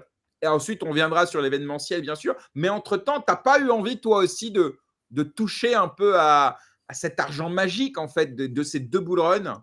Bah, quand on a fait la ferme, la partie où quand il y a eu la hype des ICO, tu vois, c'est pareil. Bah, nous, la MF, tu vois, notre premier rendez-vous, ça devait être en 2017 ou 2018. Tu vois, ça date, hein. Il n'y avait même pas la DAN encore. Je crois que c'était même pas créé. Et justement, c'était la partie deep tech, bac à sable et tout. Et l'ICO, on a voulu en faire une, sauf qu'il commençait à faire la régulation. tu vois. Et sur le minage? Sur la tokenisation, tu vois, les ICO. Hein. Oui, mais je veux dire, tu voulais tokeniser quoi? Ah bah, tokeniser la ferme. Tu sais, que le mec te mette 10 000 balles, tu sais, en espèces et que tu lui fasses du retour, ou que tu mec te donne 10 000 balles, tu lui files 10 000 jetons. Bah, l'avantage du jeton, tu vois, c'est que c'est liquide. Tu vois, un client veut partir, tiens, il trouve un acheteur. Je voulais faire une marketplace, tu vois, avec les clients ouverts aux gens. Et si tu achètes un jeton, ben, tu as un pourcentage des rendements, tu vois, tout simplement. Tu vois, un peu ce que font plein de monde. Tu vois, on avait commencé à monter le dossier. Et la régulation AMF, tu vois, bah, à l'époque, c'était toi, Tig, j'avais contacté déjà, je crois, qui était là. Ouais, Arnaud, ouais. Et on n'avait pas donné suite. Et pareil, la régule commençait à être un peu chiante et tout. On n'avait pas trop borderline avec, avec le comptable aussi et tout. C'était compliqué. Et après, la hype, elle a commencé à retomber. Et on a lâché l'affaire. On n'a pas fait. On s'est dit, on va le faire en mode nous-mêmes et tout. Parce que tu sais, il y a le bull run. C'était quand, je sais plus. Je m'en souviens même plus des dates, je suis à chier. Mais enfin, tu sais, à un moment, ça a retombé. On s'est dit ICO, tu vois, on a passé le coche, on a réfléchi trop longtemps. On aurait dû aller vite. En fait, on aurait été vite sans demander, en faisant un peu n'importe quoi. Ce serait potentiellement passé. Mais c'est pareil, tu vois, tu te dis, c'est un peu le problème que j'ai. Tu essaies de faire propre. Et des fois, faire propre, c'est pas bon. Tu vois. Bah, c'est ce que te dira n'importe quel entrepreneur qui a réussi. À un moment donné, il a fallu jouer avec la zone grise. Hein. C'est ça. Par contre, effectivement, tu prends des risques pour toi, pour ta structure, pour ta famille, pour plein de choses. Et en plus, ça te crée un stress quotidien parce que cette zone grise, tu ne sais pas à un moment donné vers où elle va se terminer. D'autant qu'au moment où tu parles, la réglementation, elle est en cours d'écriture quasiment. Ouais, c'est ça. Et donc, en fait, tu ne sais pas du tout à quelle sauce tu vas être mangé. Ce qui est autorisé ou toléré aujourd'hui ne le sera peut-être pas du tout demain. Et en plus, comme on est en Europe, on sait que typiquement, l'histoire nous a montré qu'en général, c'est de pire en pire. C'est rarement de mieux en mieux. Je parle dans le sens sur la liberté, donc aux États-Unis, ils ont pu se dire bon, t'inquiète pas, à un moment donné, on va avoir un président qui va tout nous déréguler. C'est ce qui s'est passé. En France, on a moins cet espoir d'avoir un mec qui va arriver et qui va tout casser et dire à l'Europe allez vous faire fiche, on fait ce qu'on veut, quoi. C'est vrai qu'on a moins. C'est ça, hein, quand tu regardes là, ils nous ont mis là, et là, genre, nous, l'Europe, on va être les pionniers de la réglementation internationale et nanana. On a Binance, Crypto.com qui arrive et tout. Mais moi, je serais eux là, mais comment je ferme en Europe et comment je me casse aux États-Unis direct, tu vois. Mais là, il a tout cassé en 2 secondes, là. GG. En fait, ce que tu dis je crois, non, pas vraiment, parce qu'en fait, ces entreprises dont tu parles, déjà, elles sont aux États-Unis, donc en soi, elles n'ont pas de problème particulier. Ouais. Non, mais je fermerais le pôle Europe. Le pôle Europe, tu vois, il y en a un qui a décidé de s'en passer, c'est Tether, ouvertement, mais tous les autres, ils ont décidé de venir ou de rester. Mais il ne faut pas se mentir. Quand tu es une multinationale, que tu as une trésorerie en millions, là maintenant. Tu peux te permettre de te complaire à la réglementation et d'adresser un marché de 450 millions d'habitants avec un des niveaux de vie les plus élevés du monde. Donc, en vrai, tu n'as pas intérêt à te barrer. C'est plus compliqué quand tu n'as pas la trésorerie en face, quand tu n'as pas un minimum de part de marché pour structurer ton offre, etc. Donc, non, ceux-là, après tout ce qu'ils ont payé en réglementation, etc., je crois qu'au contraire, ils n'ont pas intérêt à partir. Oui, bien sûr, mais si tu veux, c'est ça qui m'énerve un peu avec la réglementation, c'est que justement, tu vas pouvoir aller investir dans d'autres pays, tu vois, dès que tu vas trouver un site sur Internet, parce que tu sais, ils font de la pub quand même, enfin, ils arrivent à bloquer, tu vois, mais pas tout. Donc en fait, limite, ça protège aucunement des scams et de te barrer sur des plateformes offshore, quoi. Donc c'est ça que je trouve un peu dommage. Mais oui, je comprends bien que Binance en a rien à foutre d'aller payer une dizaine, vingtaine de millions par an de réglementation européenne. D'ailleurs, moi, je me rappellerai toujours, juste avant d'obtenir le PSAN, ils étaient reçus au ministère des Finances. Ils avaient promis un plan de 100 millions d'euros pour développer l'écosystème Web3 français. Ils ont eu le PSAN, mais on n'a pas vu les 100 millions. Hein. Donc, c'est là où tu vois aussi le jeu de dupe entre ces autorités, ces acteurs qui sont multimillionnaires, voire milliardaires. Et à côté, tu as des petits entrepreneurs, entre guillemets, plein d'envie et plein d'innovation, et qui, en fait, eux, font pas du tout à jeu égal, en fait. Donc, non, mais j'en parlais avec BPI encore dernièrement. Je dis le problème qu'il y a en fait, c'est que déjà, nous, en France, on a un mindset d'investisseur qui est pas un vrai. Tu sais, t'as pas hâte de te rater en France. Aux États-Unis, tu vas planter 10 fois ta boîte. On va te dire, tiens, recommence jusqu'à ce que tu y arrives. En France, quand tu meurs parce que tu as foiré, même si tu as bien fait, tout de suite, tu es un con. Tu vois, en fait, le mec qui te met 10 000 balles chez toi, tu n'as pas le droit de lui perdre. Il est investisseur, mais tu n'as pas le droit de lui perdre. Enfin, tu vois, pas tous, hein, mais une bonne partie. Il n'y a vraiment pas ce mindset. Et le problème, c'est que pareil, les levées de fonds en France, etc., on n'a pas les mêmes moyens, tu vois, que l'Asie, les États-Unis et tout ça. Donc, en fait, tu as des petits moyens. Donc, tu bidouilles. Parce que tu peux pas te permettre, justement, enfin, sauf cas exceptionnel, hein, il y a quand même un petit peu. Mais du coup, tu galères. Et vu que tu n'as pas une puissance de frappe qui est énorme, tu vois, style, je sais pas, du Amazon, du Netflix, enfin, tu vois, ces boîtes-là sont financées et refinancées et peuvent conquérir un marché facilement. En fait, si tu n'as pas de pognon, bah, comment tu veux faire de la com? La com, ça coûte cher et la com, bah, tu vends, tu vois. Et nous, même là, c'est des problèmes qu'on a aussi. Et j'en parle avec BPI, franchement, à partir du moment où tu as un gamin qui vient taper à la porte, qui demande une French Tech à 30 000 euros, tu vois, pour développer sa boîte et qui rentre dans la régule, honnêtement, mais perds pas ton temps, tu vois. Enfin, c'est malheureux à dire, hein, mais va faire autre chose. Trouve autre chose. Tu vas te planter. Et moi aussi, hein, on se plante. Hein, tu vois, la ferme, tu vois, sur un facteur externe, on se plante parce qu'on a un modèle économique qui est comme ça. C'est dur, hein, ça fait mal. Vous n'avez pas de soutien ou quasiment pas de soutien, mais parce que ça, c'est une discussion vaste, mais vous n'avez pas de soutien étatique. Par exemple, le minage aux États-Unis, il a été aidé au niveau fédéral. C'est des États qui ont décidé d'octroyer de la puissance électrique, notamment à Marathon Holding, etc. En France, on se refuse à ça et finalement, on donne notre énergie à des acteurs étrangers. C'est ça. On pourra y revenir si tu es l'affaire Mara Exaïon. Mais même les entrepreneurs, même quand tu parles des GAFAM, les Amazon, etc., les entreprises de Musk et tout ça, toutes ces entreprises, en fait, elles ont été soutenues financièrement et politiquement massivement par l'État américain ou par des États. En France… La Chine, c'est pareil. Hein. La Chine, l'État fait du dumping de malade pour inonder les marchés, les panneaux solaires, même les pierres tombales. Ouais. En France, c'est pas dans la culture de le faire. Et même si des fois la France a voulu le faire, l'Europe l'interdit. Parce que, eh bien, il ne faudrait pas favoriser un marché au nom de la concurrence pure et parfaite. Donc, en fait, on est dans un espèce de jeu de dupes où tout dépend des entrepreneurs. À côté, tu as une des pires régulations du monde. Et à côté, tu n'as aucun marché de capitaux pour lever des fonds. C'est ça. Et la BPI, elle est mignonne, mais elle est jamais en lead. Donc, il faut déjà que tu aies réussi à lever de l'argent par ailleurs. Et eux, ils viennent pour se greffer, pour te filer des prêts Et c'est de la dette. Bon. De quoi? Et c'est de la dette. Et alors, non, il peut y avoir des lignes de subvention et tout ça. Ouais, mais c'est des… de la dette. Mais effectivement, oui, on est d'accord. Ça ne suffit pas. Surtout quand tu fais du hardware. On y reviendra. Ouais. Bon, alors, j'ai appris aussi que tu avais perdu un peu d'argent dans quelques scams, quelques hacks, quelques tout ça. Pour toi, ça a toujours été de l'argent. De toute façon, c'est des gains, je m'en fous. Est-ce qu'à un moment donné, en ayant perdu, tu t'es dit, vas-y, j'arrête tout, j'en ai marre? Non, parce qu'en fait, c'est ça que j'ai bien aimé dans la crypto, c'est que tu vois, c'est ton pognon, tu le gères comme tu veux. En fait, tu deviens responsable. Tu vois, t'as pas ton banquier qui vient te dire, tu vois, ta carte bleue, tu as le droit, ton machin, elle est bloquée. Tu vois, rien quand j'ai ça, tu vois, parce que je vais pas dépenser beaucoup d'argent forcément, tu vois, mais par exemple, tu vois, on va à Surfing Bitcoin, on fait une ou deux soirées avec Amy. La carte bleue, tu vois, quand elle est bloquée devant les potes parce que tu as atteint ton palier de 3 ou 5 000 balles, tu vois, ça te saoule. Tu vois ce que je veux dire? Ouais.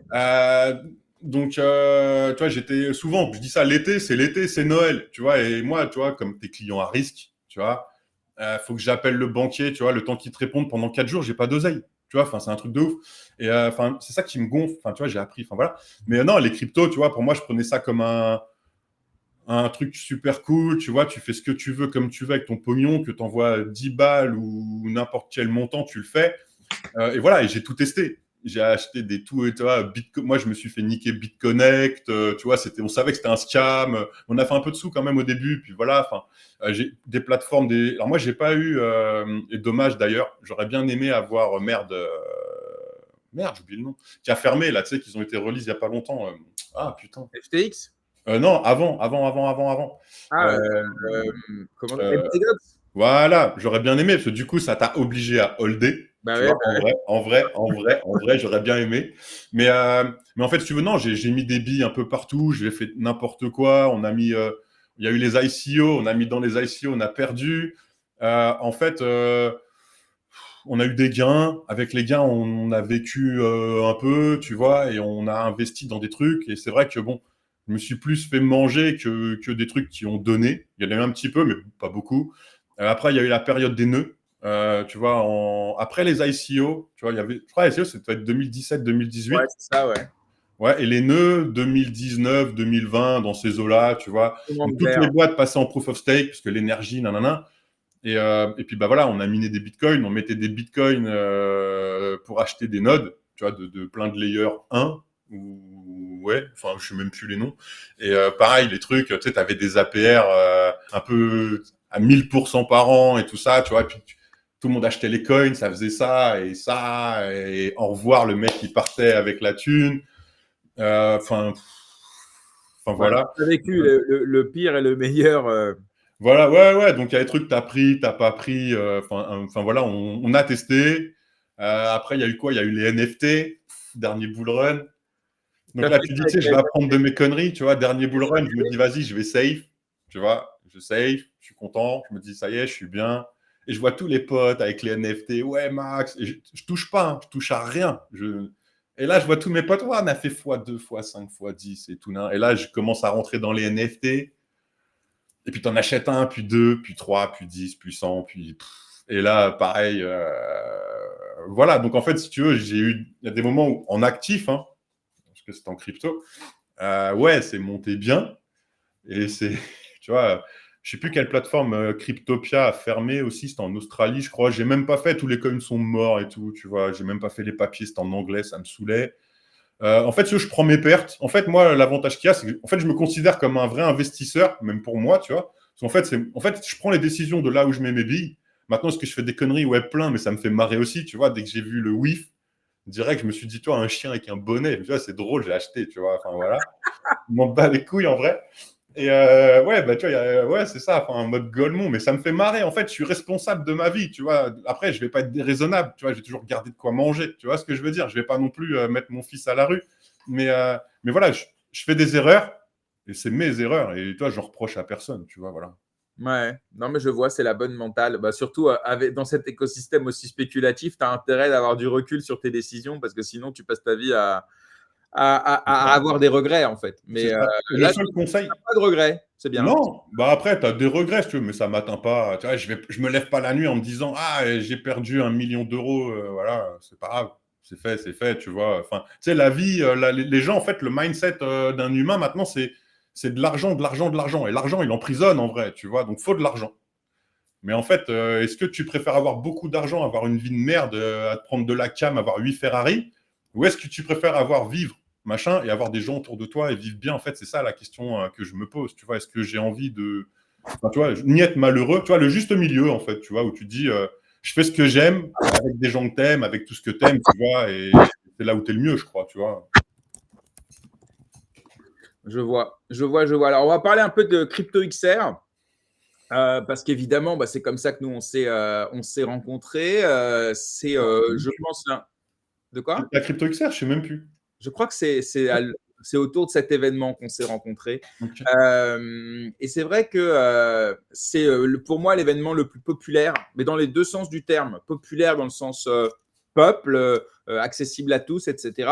Et populaire parce que bah, à peu près tout le monde apprécie cet événement, donc il est populaire. Donc c'est un événement, pareil, tu veux nous raconter, alors tu étais déjà venu dans l'émission, donc on ne va pas y passer beaucoup trop de temps, mais si on doit faire ton parcours, on ne peut pas évidemment ne pas parler de Crypto XR. Comment tu as eu cette idée et surtout qui était complètement à contre-courant de tes expertises précédentes, te lancer dans l'événementiel, quoique tu nous as expliqué qu'il y avait déjà, voilà, tu avais déjà un peu le sens de l'organisation avec ton expérience dans les pompes funèbres. Ouais, non, bah en fait, si tu veux, c'était mindsetter un maximum de monde à rentrer dans la crypto. Tu vois, le but, c'est ça, en fait. Même, tu vois, quand on faisait du mining, c'était on passait beaucoup de temps à expliquer aux gens. Enfin, tu vois, dès que les gens savent que tu es dans la crypto, bah, un par un, tu vois, ils te demandent des renseignements, des machins, etc., etc. Et en fait, on a toujours dit, ouais, faut orange pile, orange pile, orange pile, orange pile, orange pile. Sauf que un par un, c'est long, c'est chiant, et au bout d'un moment, voilà. Et il y avait pas mal d'events de CryptoXer, ça fait 3-4 ans, enfin, je sais plus trop, enfin, 2000, je sais plus. Et en gros, c'était l'époque où il y a eu le dernier bull run, en vrai.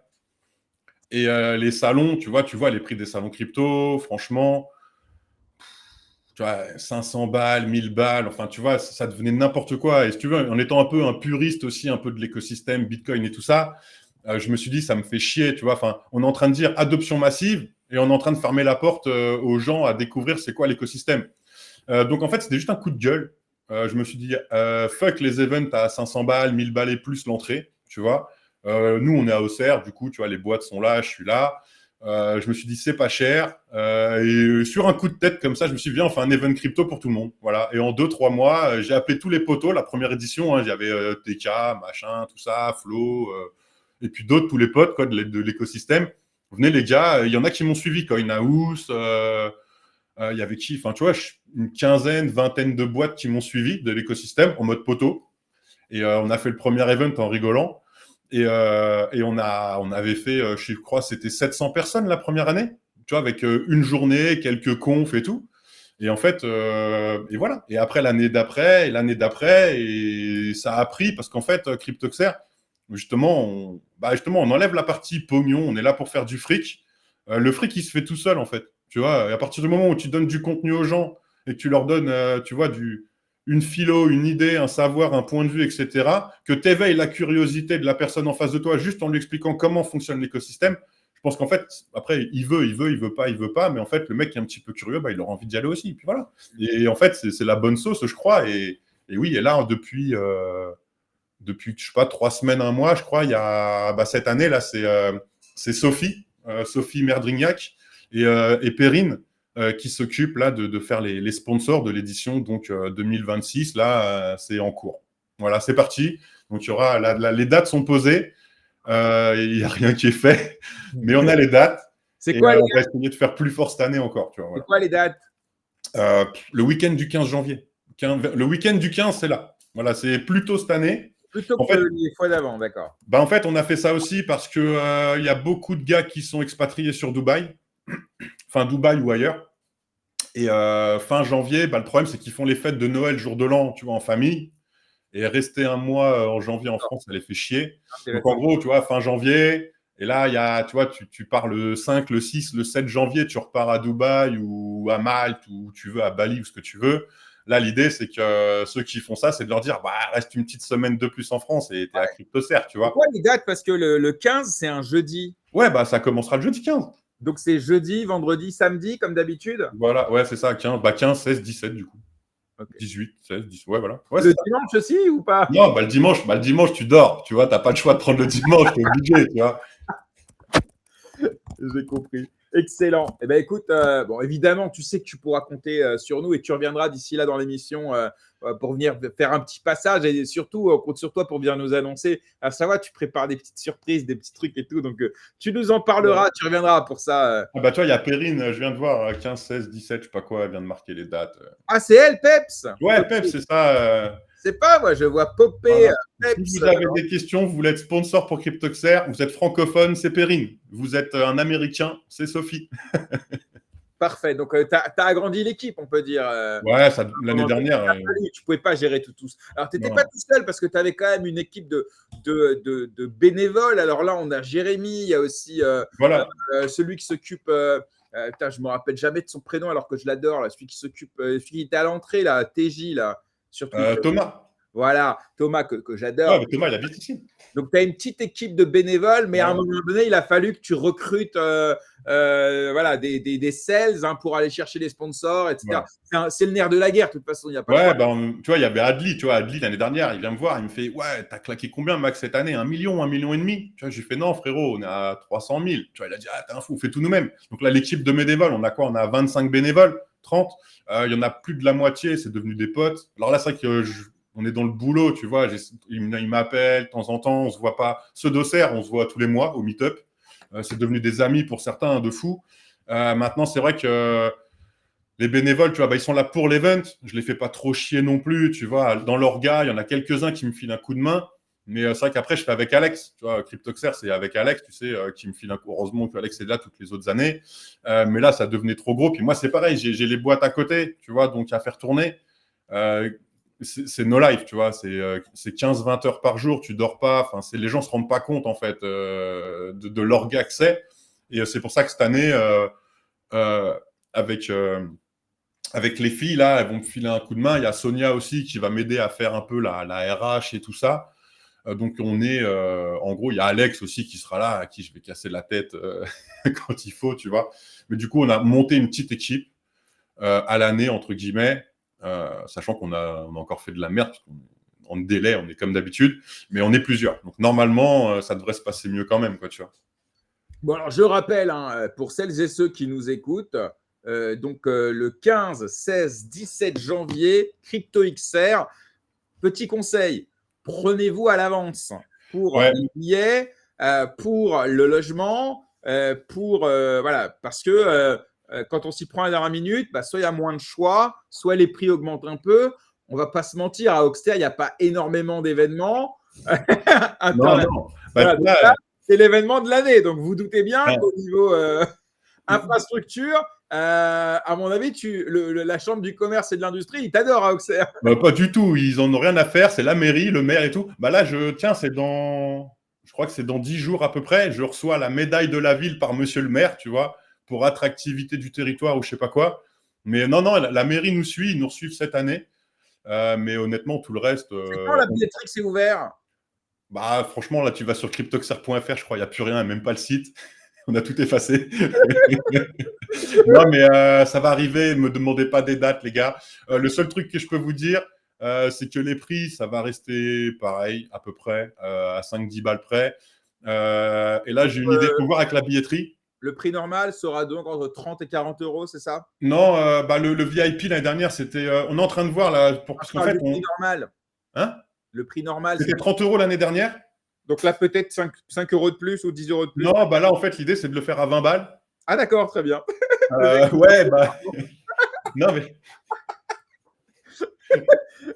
Non, l'idée, je veux que ce soit financé par les sponsors, tu vois. On va peut-être faire un ticket plus B2B parce qu'on a beaucoup de demandes business. On a eu beaucoup, donc on est en train de voir, mais on est en train de chercher des spots et c'est galère. Mais en fait, ça va être 30 euros, je pense. On va faire avec la billetterie et tout, tu vois. Mais je pense qu'on va faire l'entrée à 20 euros. Et en fait, on a notre closing party cette année, tu vois. Je sais pas si. Voilà. Mais en fait, niveau communication et tout, on n'est pas très fort. Cette année, la closing party, je veux scale up encore. Donc en fait, on va sûrement faire un billet. Hein? Pardon, mais je me rappelle que la closing party, un jour, il y avait Djibril Cissé en DJ. L'ambiance était folle. Donc, en général, ça reste un moment hyper sympathique. Là, l'année dernière, tu as vu, on avait Big Ali. Oui, c'est vrai, j'ai oublié le nom, mais ouais, absolument. Ouais. Et après, les DJ, il fallait connaître et tout, mais il y en avait, il y en avait qui étaient très connus sur Ibiza et tout ça. Bon, il y avait des styles un peu, il y a des trucs qu'on a un peu merdé. Enfin, voilà. Après, j'ai sous-traité pas mal de choses. Mais non, l'idée, c'est de faire mieux. Mais par contre, en fait, si tu veux, comme on communique mal, il y a plein de gens qui n'étaient pas au courant qu'il y avait une closing. En fait, je veux faire un ticket entrée du salon 20 balles et tu vois, faire une entrée closing à 10 balles. Comme ça, en fait, le gars, il va être obligé de se renseigner sur c'est quoi la closing et tu vois, il va s'engager. Parce qu'en fait, nous, le but, c'est de remplir et de faire une dinguerie, tu vois, de faire une dégène, tu vois. Ouais, je vois. Non, mais c'est intéressant. Dernier sujet avant de parler de ce petit boîtier, la sécurité.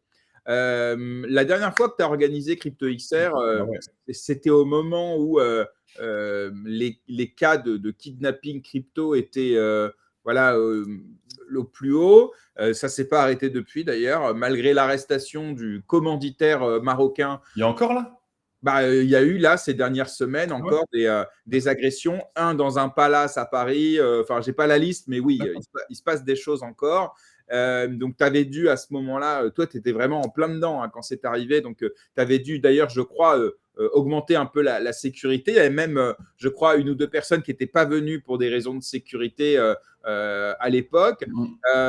Donc, on parle d'entrepreneuriat, on parle d'événementiel. Tout à l'heure, on parlait d'attractivité de la France. Bon, voilà, non, mais c'est vrai. Donc, en plus de tous les problèmes, on a celui-ci, c'est-à-dire cette menace qui vise les détenteurs, les entrepreneurs autour de la crypto. Comment toi, tu gères ce climat, justement?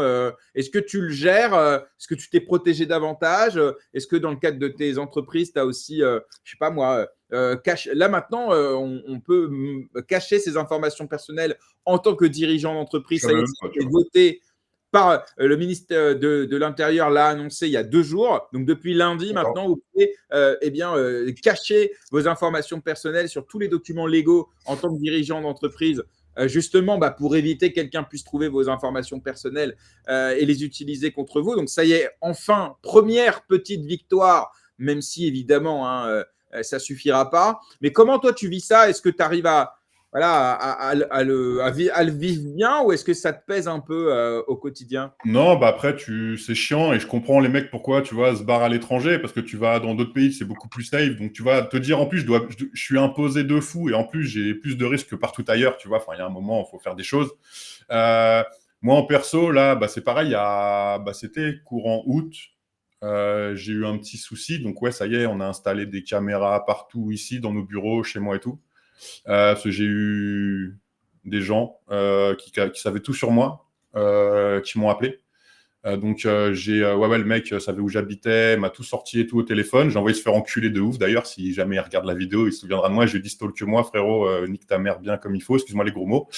Mais il avait beaucoup d'infos. Pas tout, mais bien. Donc, je sais pas trop comment. Enfin, voilà, je l'ai fait parler, en fait. Et en parlant, tu vois, après, il m'a dit, on va te couper un doigt. Et j'ai dit, vas-y, Enfin, j'avais envie de lui dire, je vais pas dire parce qu'après j'étais mal poli et voilà quoi.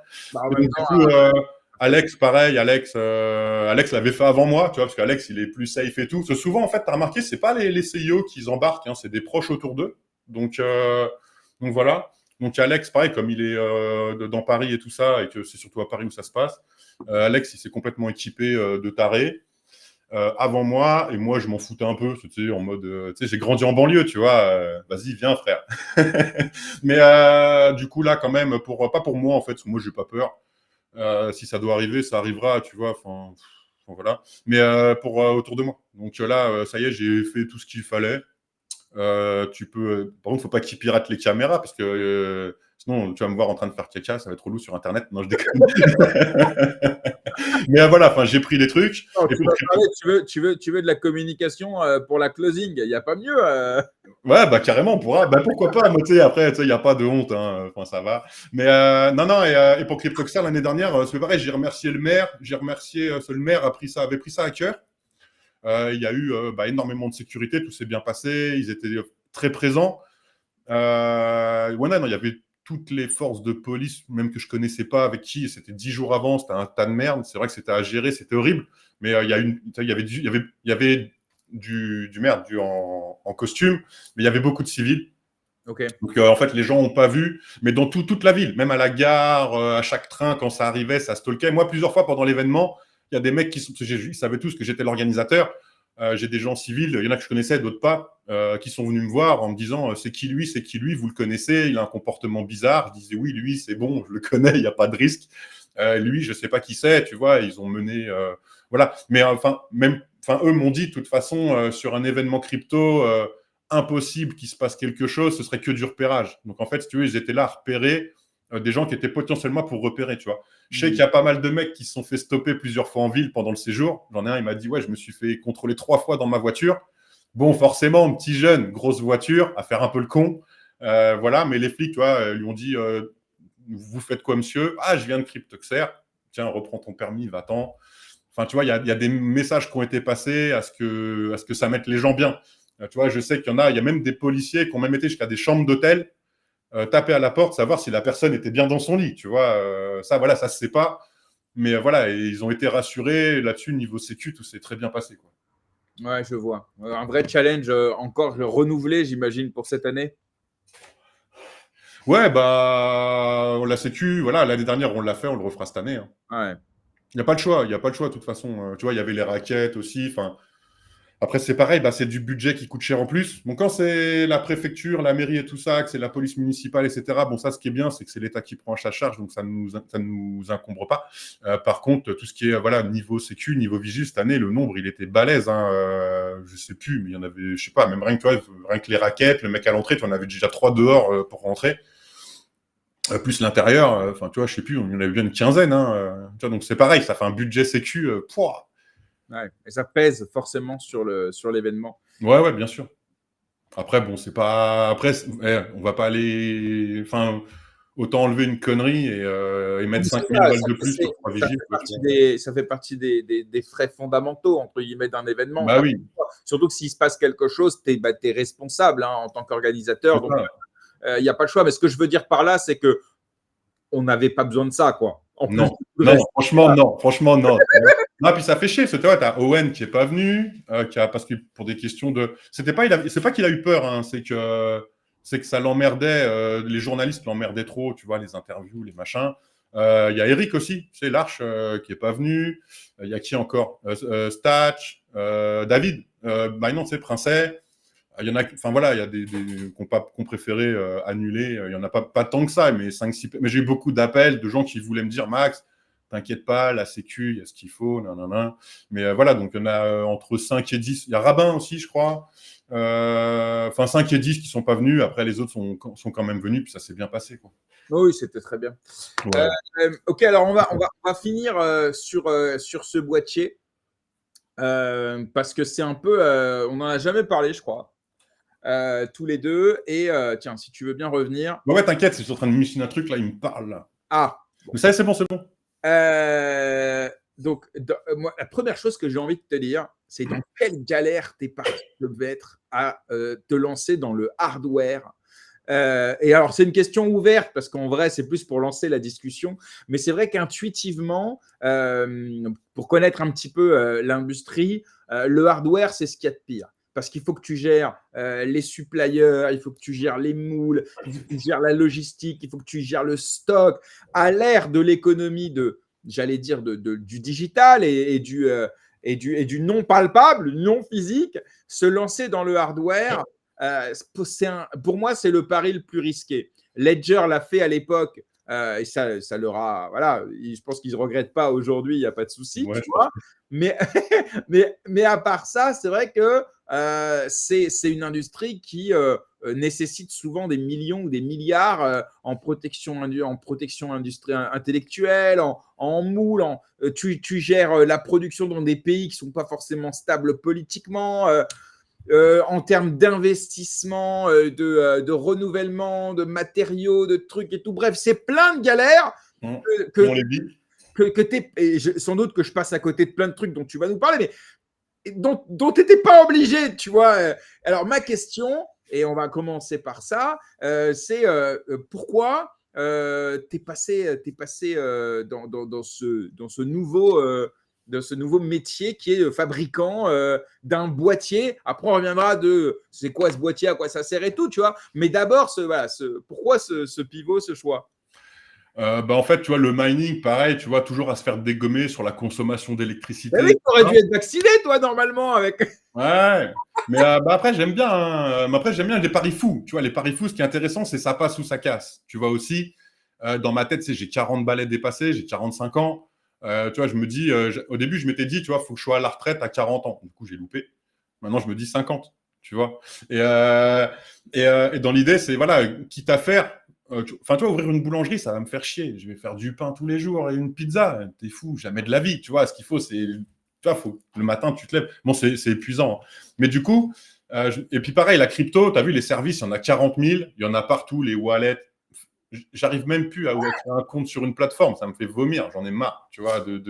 Et même dans le Web 2, hein, les mots de passe, les machins, j'en ai plein de cul. Et t'as MetaMask, t'as machin, t'as tes wallets, t'as tes nœuds. En fait, dans le Web 3, l'avantage, c'est que t'as plein de services. Il y en a partout, je peux pas tout suivre. Et je me suis dit, bah, je suis un putain de feignant, hein, je suis un feignant. Je suis feignant. Et donc, du coup, je me suis dit, pourquoi on n'irait pas créer une plateforme, tout simplement, où on va regrouper tous les services. Tu vois. Comme ça, j'ai un accès unique, en décentralisé, bien entendu. Parce que tu vois, voilà, maintenant, quand on a commencé à goûter à la décentralisation, quand on a compris, je pense que, bah, enfin, pas pour tout le monde, mais ça peut être intéressant de vouloir y vivre dedans. Donc, du coup, c'était de créer un service en mode. Et puis, onboarder pour le retail. Parce qu'en gros, c'est pareil, beaucoup de retail ne rentrent pas dans la tech parce qu'elle est chiante. Honnêtement, le Web3, c'est relou. Tu vois, tout ce qui est. On a dit, on va onboarder les gens, mais en fait, il faut cacher cette partie. Si tu n'es pas administrateur réseau, si tu n'es pas un mec, si tu n'es pas un geek, tu as du mal à rentrer dans la crypto. Ou alors, tu passes par des plateformes qui sont bancaires maintenant. Donc, en fait. Il n'y a pas d'intérêt à être dans le Web3, tu vois, à part dire, comme si j'accès une action, je sais pas, Amazon ou Tesla ou ce que tu veux en vrai, hein, c'est ça, hein, derrière les ETF Bitcoin, tu vois. Donc du coup, c'est ça mon délire, je suis feignant, j'en ai marre de faire des comptes partout, viens, on fait un hardware où en fait, on vient regrouper les applications, tout ça, et donc on est parti d'un bout de papier, et on a commencé à faire un POC a commencé à développer des petits trucs. Et en fait, c'était un truc simple au début qui est parti dans une usine à gaz, quoi, honnêtement. Et voilà, et ça fait 3 ans qu'on est dessus. On a mis beaucoup d'argent dedans, enfin pour nous. Et là, on arrive au bout, on arrive au bout du début, en fait. Et maintenant, c'est vrai que là, on a toutes les problématiques que tu dis, le hardware, les stocks, les fonds. Là, tu vois, on est en train de voir. Là, tu vois, je rentre des Émirats, là, du GCC, il y a 4-5 jours, là. On est en train de voir pour être financé là-bas, puisque pareil, en Europe, c'est compliqué. Alors, juste pour comprendre, parce que c'est pas clair. Ce Dis-moi. boîtier, moi, j'ai un peu préparé l'émission, donc Là, je vois ça. j'ai cru comprendre que ce boîtier, c'est un espèce de 3 en 1. C'est un wallet, c'est un mini miner avec un système de loterie, et c'est un nœud qui permet de conserver la blockchain. Alors, en fait, ouais, vas-y. Alors, non, mais vas-y. Alors, donc, en gros, j'ai compris ça. Alors, en fait, c'est pas ça. Mais c'est ça. Mais en fait, en gros, ce qu'on a fait, c'est que ce petit hardware, on a développé un OS complet. Donc, tu vois, comme Windows. Voilà. C'est ça où on a galéré de fou. On est parti de rien. Tu vois, là, je crois que les devs m'ont dit, c'est 108 000 lignes de code. Tu vois. D'accord?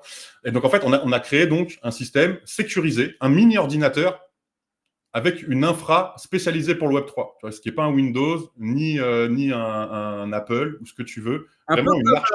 Ça me fait penser un peu à ce qu'a fait Solana Mobile avec leur OS spécial, un peu pour mettre fin au duopole Apple-Google. Ils ont fait dans leur téléphone, ils ont fait aussi un OS. Sûrement. Ok, tu regarderas parce que je pense que ça peut t'intéresser, mais eux aussi, ils sont sur ce terrain de créer justement un OS donc dans un mobile, dans un téléphone portable. Le téléphone s'appelle le Seeker, tu sais, c'est le numéro 2 après le Saga, et ils ont développé à l'intérieur un OS qui va être Web3 friendly, quoi, grosso modo. Donc ça rejoint peut-être ces nouvelles innovations comme Sui a fait une console de jeu, là aussi, avec des jeux Web3. Donc, ok, donc je vois dans quelle tendance tu t'inscris, sans le savoir, on dirait, mais voilà. Ouais, je suis pas tout. Et en fait, nous, si tu veux, voilà, on l'a pas fait dans un smartphone. Pourquoi? Parce que nous, il y a du stockage et tout ça. Parce que, tu vois, prendre un nœud, tu vois, genre Bitcoin, c'est 700 gigas. Et il faut que tu aies une connexion Internet permanente. Tu vois? Donc, il faut pas que ce soit mobile. Donc, en fait, c'est un petit boîtier, tu vois. C'est comme une box à la maison, quoi, une box Internet, quoi. Ouais, tiens, attends, regarde. Tu vois, bon, là, il est désossé, hein. Ça, c'est là, tu vois. Okay, et tu vois, voilà, c'est. Il arrive chez vous, hein, mais ok, d'accord. Tu vois, voilà, c'est ça, tu vois, c'est ce petit boîtier que tu viens brancher à ta box. Tu vois, en fait, qui est chez toi et tu interagis avec lui. Et donc, en fait, voilà, tu as ton mini serveur à distance, plug and play, tu vois, où on a effacé vraiment tout le truc qui est chiant de la crypto. Et en fait, on a repris le modèle d'un smartphone et on a repris le modèle de Apple et Android, où en fait, tu as un store. Il y a un node store, tu vois. Et en fait, les applications, donc là, il fait wallet Bitcoin, il fait nœud Bitcoin et mineur Bitcoin. En fait, c'est nous, Bitcoin est open source, tu vois. Personne n'allait développer Bitcoin sur Nodi. Et nous, il fallait forcément des premières applications. Donc, en fait, on a développé donc cet OS avec un store. Et maintenant, en fait, on a tous les gens de l'écosystème, tous les projets crypto, n'importe lesquels, peuvent développer sur Nodi et être dans le store, comme Apple. Et ensuite, le client n'a plus qu'à télécharger l'application de son choix. Et il a tout au même endroit en self-custody. Tu vois, là, on a Mon Pèlerin qui arrive pour l'acheter des bitcoins. Tu vois, l'application Mon Pèlerin arrive. Et là, il y a dans le wallet, tu vois, on va avoir Ethereum, Solana qui vont arriver. Enfin, tu vois, on va rajouter des cryptos. Là, on a le nœud Bitcoin. Il y aura d'autres nœuds. Et puis après, on pourra faire des applications de DeFi, des NFT. Enfin, en gros, tu vois, de la certification de papier. Enfin, en gros, tu es vraiment chez toi en self-custody du storage. Tu vois, ça commence à prendre gentiment pas dans les années à venir, je pense.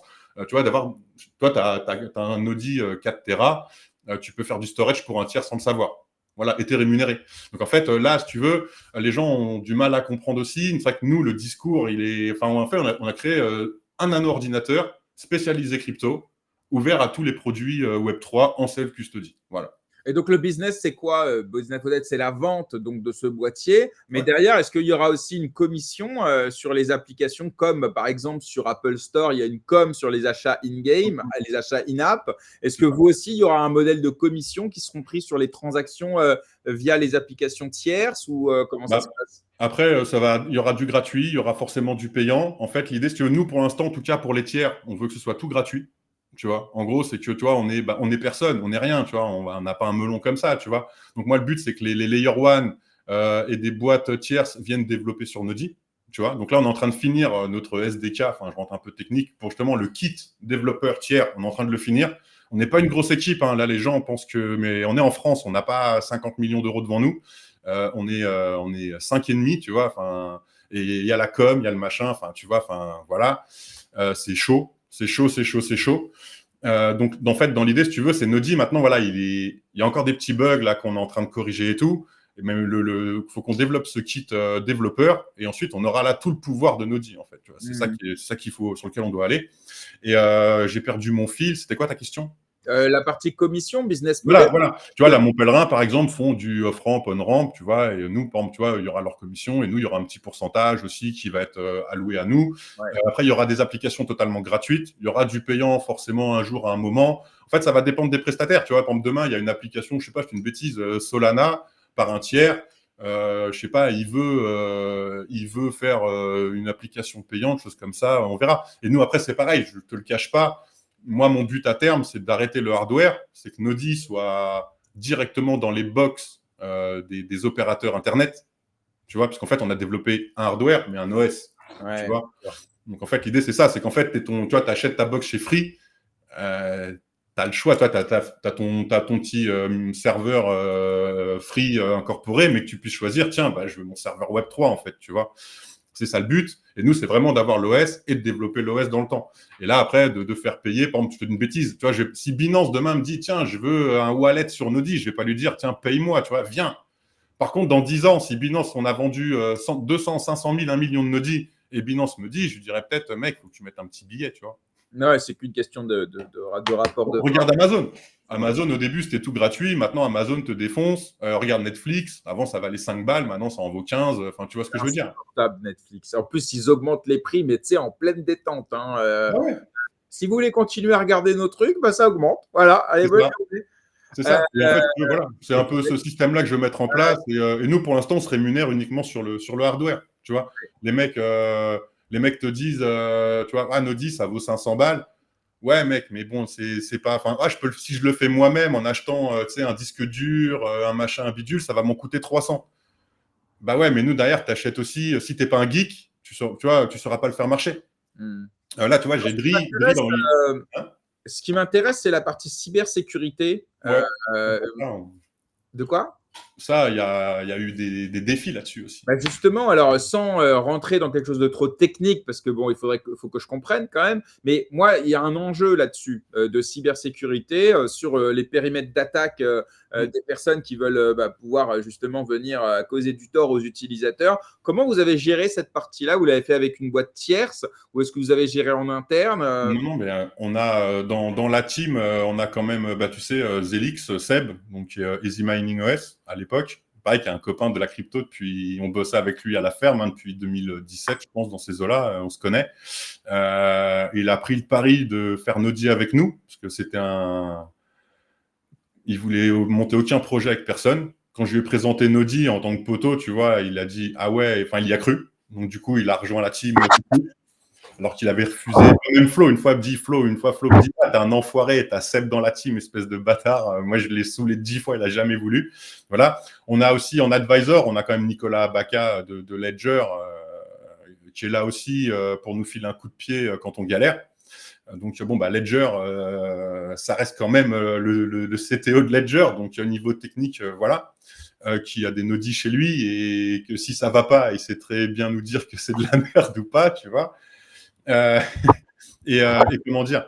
Et niveau sécu, en fait, on a une archi, en fait, où en fait, on a si tu veux, ton PC, je te dis une bêtise, mais quand tu vas ouvrir plusieurs applications, même sur ton smartphone, ça t'ouvre plein de ports de communication et tout ça, donc potentiellement de l'attaque extérieure, le Wi-Fi, le machin et tout. Et nous, pareil, on fait step by step. Donc, Nodi, pour pas rentrer trop, on va rentrer un peu dans la tech, mais si tu veux, après, si tu veux beaucoup de détails, faut voir avec les devs. Même moi, tu vois, c'est pareil, je suis pas un dev. Mais en fait, on a un reverse proxy, ce qui fait que même si tu ouvres 10 000 applications, tu as un seul et unique port de communication. En fait, ton Audi, il parle avec un seul port à l'extérieur, au lieu d'en avoir 50 ou 100 si tu ouvres 100 merdes. Et en fait, le seul qui a accès à lui, c'est toi, parce qu'il est dans ton réseau local, qui est lui-même sécurisé. Et en fait, c'est qu'il n'y a que toi qui peux communiquer avec lui ou à qui tu vas donner accès à ton Audi, tu vois. Donc, en fait, déjà, si tu veux, il n'y a pas de traces, tu ne peux pas faire des attaques DDoS et tout ça c'est protégé à fond. Et chaque application, on a été même loin. Demain, il y a une application qui est développée sur Nodi qui est potentiellement dangereuse. Dans ton smartphone, tu vois, tes applications, elles sont inscrites. Si tu as accès à une, tu as accès à toutes. Tu vois, Nodi, même si tu as une application et que demain, tu viens installer une application qui est, on va dire, dangereuse, elle n'aura jamais accès aux autres applications. Oui, mais tu vois, par exemple, sur Google ou sur iOS, par exemple, les éditeurs d'applications, ils soumettent leur application Pareil. à une phase de plusieurs jours où ce sont les équipes de Samsung, de Google, de Apple qui vont venir vérifier et après dire OK, c'est bon, OK, c'est pas bon. Donc, on est dans un système qu'on appelle permissionné. Sur Nodi, ce sera pareil. Il y aura personne ne pourra venir mettre son appli sans que toi et ton équipe aient pu vérifier. On a plusieurs visions dans le temps. En fait, on ne sait pas où est-ce qu'on va aller. On ne sait même pas si, tu vois, ce problème, c'est le financement, ça coûte très cher. Est-ce qu'on passera open source ou pas? On ne sait pas aussi. Tu vois, c'est le grand discours. Tu vois, Nico, il est chaud à fond pour qu'on passe open source. Le problème, c'est qu'on a besoin de financement. Être open source en Europe pour être financé, c'est chaud. Donc, si tu veux, pour l'instant, on ne sait pas. Donc, des releases d'applications, oui. Mais maintenant, même si tu mets les meilleurs développeurs du monde, tu vois, tu as toujours un risque potentiellement de faille. Et c'est pour ça qu'en fait, toutes les applications, vu qu'on il y a de la crypto, il y a des fonds, il y a de la vie privée, il y a plein de choses. Si tu veux, il y a quand même ces applications qui sont non liées les unes aux autres. Voilà. Donc demain, il y a un mec, il y a une faille qui passe. Je fais une connerie, il y a un scam qui a réussi par un backdoor, tu vois, à arriver à installer quelque chose sur le boîtier. Il ne pourra jamais attaquer ton wallet ou chose comme ça. Tout est scindé. Alors que sur ton smartphone, dès que tu as un backdoor, tu es foutu, tu vois, même sur ton PC. Je vois. Sur le financement, tu as investi à peu près 100 000 euros en perso. Tu as levé 1 million, je crois. Ouais, 900, ça fait 1 million de dollars. 900 000 euros. Et donc, ça, c'est pour la prod, en fait. C'est vraiment pour le lancement. Non, le développement. Le développement. Ouais. La production des premiers boîtiers, puisque j'en ai vu un là. C'était. En fait, tu vois, on a fait le développement de l'OS avec les développeurs, les salariés, les moules, le PCB, tu vois, la carte mère, tout est fait sur mesure, hein, sur Nodi, tu vois, l'écran, le machin, enfin, tu vois. Tu vois, attends, merde, c'est pas le même. Tu vois, tu vois la carte mère, elle est faite sur mesure, tu vois, l'écran, tu vois, est fait sur mesure, tu vois, enfin là, tu peux, tu vois. Attends, il est un peu collé, tu vois. Voilà, tu as l'écran, tu vois, c'est un écran comme sur un smartphone, hein, si tu veux. Les plastiques, enfin, tout est fait sur mesure. Tu vois, la partie derrière, tu vois, les patins, les machins. Enfin, c'est full sur mesure. On a fait un produit, on s'est lancé un pari de débile. Donc, tu as toute cette partie-là, hardware, et après, toute la partie operating system de l'OS. Et en fait, le million d'euros a financé ça, tu vois, pendant plus de 2 ans. Donc la team, les salaires, les moules, tu vois, un moule, ça vaut 50 000 balles, un moule en plastique, tu vois. Enfin, puis il faut faire des rectifs, tu vois. Là, le plastique, on a mis, je sais pas, 1 an, je pense, pour arriver. Et il n'est pas parfait, hein. Il est bien, mais il n'est pas parfait, tu vois. Ouais. Et alors, donc justement, donc là, depuis tout à l'heure, même depuis le tout début de l'émission, on sent poindre quelques difficultés en matière de financement. Tu vois, ça émaille. Ceux qui nous écoutent depuis le début, ils n'ont pas pu passer à côté. Donc, visiblement, en France, le financement, c'est compliqué, voire impossible. Là, la preuve, tu es obligé de te retourner, tu nous disais, vers les Émirats Arabes Unis pour aller te faire financer. Mais c'est dingue quand même. Ouais, non, bah c'est là, si tu veux, on a fait pendant quelques mois. Alors, l'année dernière, j'avais anticipé la levée de fonds, j'avais été sur Dubaï. Le banquier a refusé d'encaisser des fonds Dubaïotes. Donc, j'ai lâché l'affaire avec le lever que j'avais rencontré là-bas et tout. Pareil, le problème en France, on voulait précommander des Nodi en France. Tu vois, c'est pareil, c'est Arnaud qui a fait nos CGV, CGU, c'est Jérém qui a fait, je sais plus toute la partie, je sais plus quoi. Enfin, tu vois, enfin voilà, les avocats français, on était legit à fond. Pendant plus d'1 an, on n'a pas eu de paiement sur Nodi. Tu vois, on s'est fait virer de toutes les banques, hein, Revolut, Conto, machin bidule. Il n'y a que Delubac et Allkey, je crois, qui nous prenaient, mais KYC obligatoire. Donc, tu vois, un KYC pour acheter un smartphone, ça n'existe pas, quoi, tu vois. Enfin, voilà, là, c'est une box, quoi, tu vois, mais c'est du matériel. Donc, si tu veux, j'ai pas pris. Donc, on n'a pas pu précommander alors qu'on voulait se financer comme ça. Donc, ce je voulais pas, on pouvait pas de son, on pouvait pas être payé. Donc, tu vois, problème résolu. Et donc, du coup, là, ça fait depuis 3 mois que je fais des allers-retours sur Oman. Parce qu'en France, on a des gens, mais tu vois, c'est des billets de 5 000, 10 000 balles. La problématique, c'est que Nodi, on est sur du hardware, on est sur un gros projet. Et malheureusement, enfin, tu vois, faut dire la vérité, si j'ai des mecs, enfin, si je lève 50 ou 100 000 balles, c'est mort. Tu vois, parce qu'il y a des charges, il y a des stocks, tu vois, enfin, et là, on est sur de l'industrie. Les gens disent, enfin, tu vois, je peux pas commander 10 PCB chez mon fabricant. On parle en plusieurs milliers. Enfin, tout est en volume. On est dans de l'industrie. Et ça, les gens se rendent pas compte que derrière, c'est un boulot de taré, qu'on n'est qu'une équipe de quelques blaireaux. Donc, pour ça, il y a un mec, là, j'ai vu, on lui a pas répondu. Mec, j'ai pris 5-6 jours de vacances et ça faisait 4 ans que j'étais pas parti. On va te répondre, t'inquiète. Là, la team, elle est en vacances. C'était le week-end du 15 août. Là, tu vois, j'ai repris le boulot hier. Je fais les papiers. J'ai répondu à personne encore. Mais je vais le faire. Tu vois, je leur ai dit, les gars, on va vous répondre. Laissez-nous retoucher terre, tu vois. Et voilà, et là, on est en pourparlers avec un fonds d'investissement de Oman. Et si ça prend, on espère. Et là, si ça prend, et c'est pareil, il y a possiblement une partie de Nodi serait délocalisée là-bas. Ouais, bah, de toute façon, c'est un peu obligatoire dans le deal, non? Pas forcément, enfin, ça peut les intéresser, mais l'avantage d'Oman, c'est que stratégiquement parlant, c'est un pays producteur de pétrole, enfin de gaz, Ouais. pas de pétrole, hein, de gaz. Mais ils ont des accords avec beaucoup de pays où justement, tu vois, par exemple, là, comment dire, les taxes de Trump, si tu veux, ils rentrent pas dedans. Je Donc, tu vois. vois, tu veux faire partir un Audi de France pour les États-Unis, c'est un tas de merde. Pour être clair, tu veux faire partir un Audi aux États-Unis depuis Oman, c'est simple.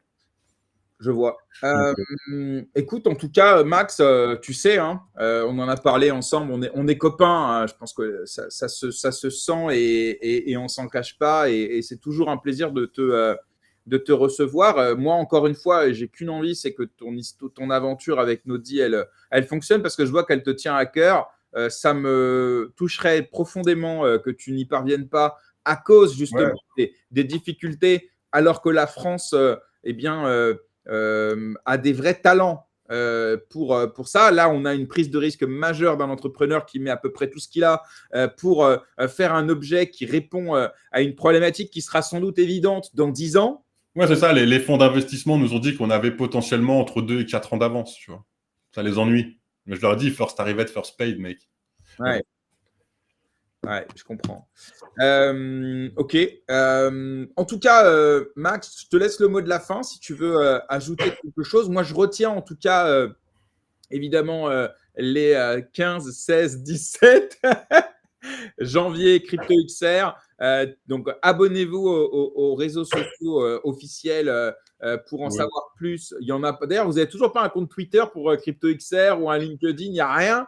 Vous êtes vraiment des branques. Si, Hein. il y a Instagram. Il y a Instagram. Instagram, mais quel rapport? Bah, il y a Instagram. J'ai fait parce qu'il n'y en avait pas. Du coup, non, mais c'est sur C'est mon bien, mais compte. il faut que tu fasses un Twitter et un LinkedIn de CryptoXR. Parce qu'on Mais je sais. mais Mais ouais, on a. Les réseaux, c'est lent. Enfin, c'est long à gérer. Il y en a, tu sais, il y en a 12 000. J'ai Nodi, machin, bidule. bah, c'est toi qui décides d'avoir 4 boîtes aussi. Ouais, mais ça, le problème, c'est pareil, tu vois, CryptoXer, c'est une asso, faudrait que je trouve. Mais après, tu vois, c'est chronophage et on peut pas se permettre de Mais payer des après, gens. honnêtement, un compte Twitter, tu mets 10 minutes à le paramétrer, tu fais un tweet Non, par. bah c'est relou parce que j'en ai 6 et tu sais, c'est un par mail. Non, mais là, on est en train de faire un site web là qui arrive avec. Avant, les serveurs étaient hébergés chez nous. Là, on a créé un compte OVH ou En je sais tout pas cas, quoi. abonnez-vous au compte de Max parce qu'au moins lui, il donnera les infos au moins sur Ouais, son compte. voilà, tu regardes, moi, je parle pas quand il n'y a rien à dire. Voilà, parfait. Donc évidemment, bah, bonne chance. Là, il te reste 6 mois hein, Même avant pas. l'événement. Septembre, octobre, novembre, Ah oui, c'est décembre. vrai. Tu as raison. 4 mois et demi. Et rien n'est prêt. C'est ça. Non, non, non. Et à côté, le mec, il va lever des fonds aux Émirats pour une autre boîte. Ok, le mec est un dingue. Mais c'est ce qu'on aime aussi chez toi. Et tu vois, on a des commentaires sur Twitter, je les lis un peu en asynchrone, m'en voulez pas, mais des personnes qui répètent tous à peu près la même chose de toi, hein, c'est-à-dire que tu es un mec bien, tu es un mec humain, tu es un mec généreux. Et puis, le mec qui s'est plaint du service client dont tu parlais juste avant, en plus, c'est un pote à moi, c'est un mec que je connais bien, et je pense qu'il ne te connaît pas, ou alors pas directement, et donc c'est peut-être aussi pour ça qu'il a pris comme un client classique, d'un service client classique. Et bon, c'est comme ça. Quand tu te lances dans l'industrie et que tu décides de diffuser en masse des produits, bah, tu vas avoir ça aussi. Ouais, t'inquiète, on l'a. Surtout qu'on a eu, justement, on a eu une couille là avec quelques modèles là, tu vois. Enfin, la version 1, pas de problème. On a refait des V2, tu vois. Et là, les devs, mois d'août, pareil, c'est le bordel. Ils sont en train de corriger. Donc pour ça, on est sold out. On va bientôt avoir un peu de stock, mais là, on est sold out. Et on n'a pas envoyé. Même ceux qui ont précommandé, tu vois, on a voulu leur faire plaisir. On leur a envoyé alors qu'on leur avait dit en décembre et tout. Tu vois, les gens qui achètent, là, on essaye de leur envoyer tout de suite. Là, tu vois, il y a même qu'ils soient pas déçus parce que même Owen a acheté le sien et il l'a toujours pas. Hein. Donc à Asher, il faut que je lui envoie aussi, mais j'ai envie de lui donner en main propre. Donc c'est pour ça, d'ailleurs, tu vois, il est même pas dans ceux à qui on a envoyé quasiment à tout le monde, là, il en reste plus beaucoup. Mais on a des petits problèmes à régler et on est en train de switcher. Et si on donne pas de son, pas d'image, c'est qu'on. Mais en fait, c'est chronophage, donc on essaye de traiter. Mais on préfère builder et rectifier les emmerdes que de continuer. Justement, voilà, une fois que c'est rectifié, bah, les gens se plaindront plus, en fait, tout simplement. Tu vois, c'est comme ça que c'est pris. Mais je comprends l'attente, c'est normal. Et on est dans une société où, en fait, bah, tu as tout gratuit. Tu vois, en gros, c'est où les gens ont l'habitude. Et c'est sûr que même nous, j'ai dit aux gars, allez-y, répondez le plus vite possible. Mais là, en plus, il nous a contactés par mail. Les mails, c'est moi qui reçois tous les mails et après, c'est moi qui dispatche. Et là, ma boîte mail, pendant 10 jours, je ne l'ai pas ouverte. Et je ne l'ai toujours pas ouverte d'ailleurs. J'ai commencé à faire mes boîtes mail hier. Je n'ai même pas été jusqu'à la dernière. Là, je fais de la compta et de l'administratif depuis hier. C'est génial. Je suis devenu un gras de papier. Bon courage à toi, Max. Bah ouais. Merci d'être venu dans l'émission. Merci pour nous avoir raconté un petit peu tout ce parcours.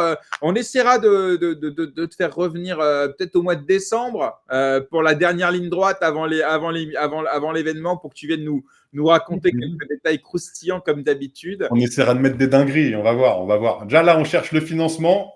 Et une fois qu'on a ça, l'idée, c'est de vous faire passer encore le meilleur moment. En fait, l'idée, c'est que tous les ans, que vous reveniez à Auxerre City, tu vois, pas le truc le plus famous, tu vois, mais c'est que vous passiez un bon séjour et que vous ayez toujours de bonnes surprises. Donc, c'est la target de cette année.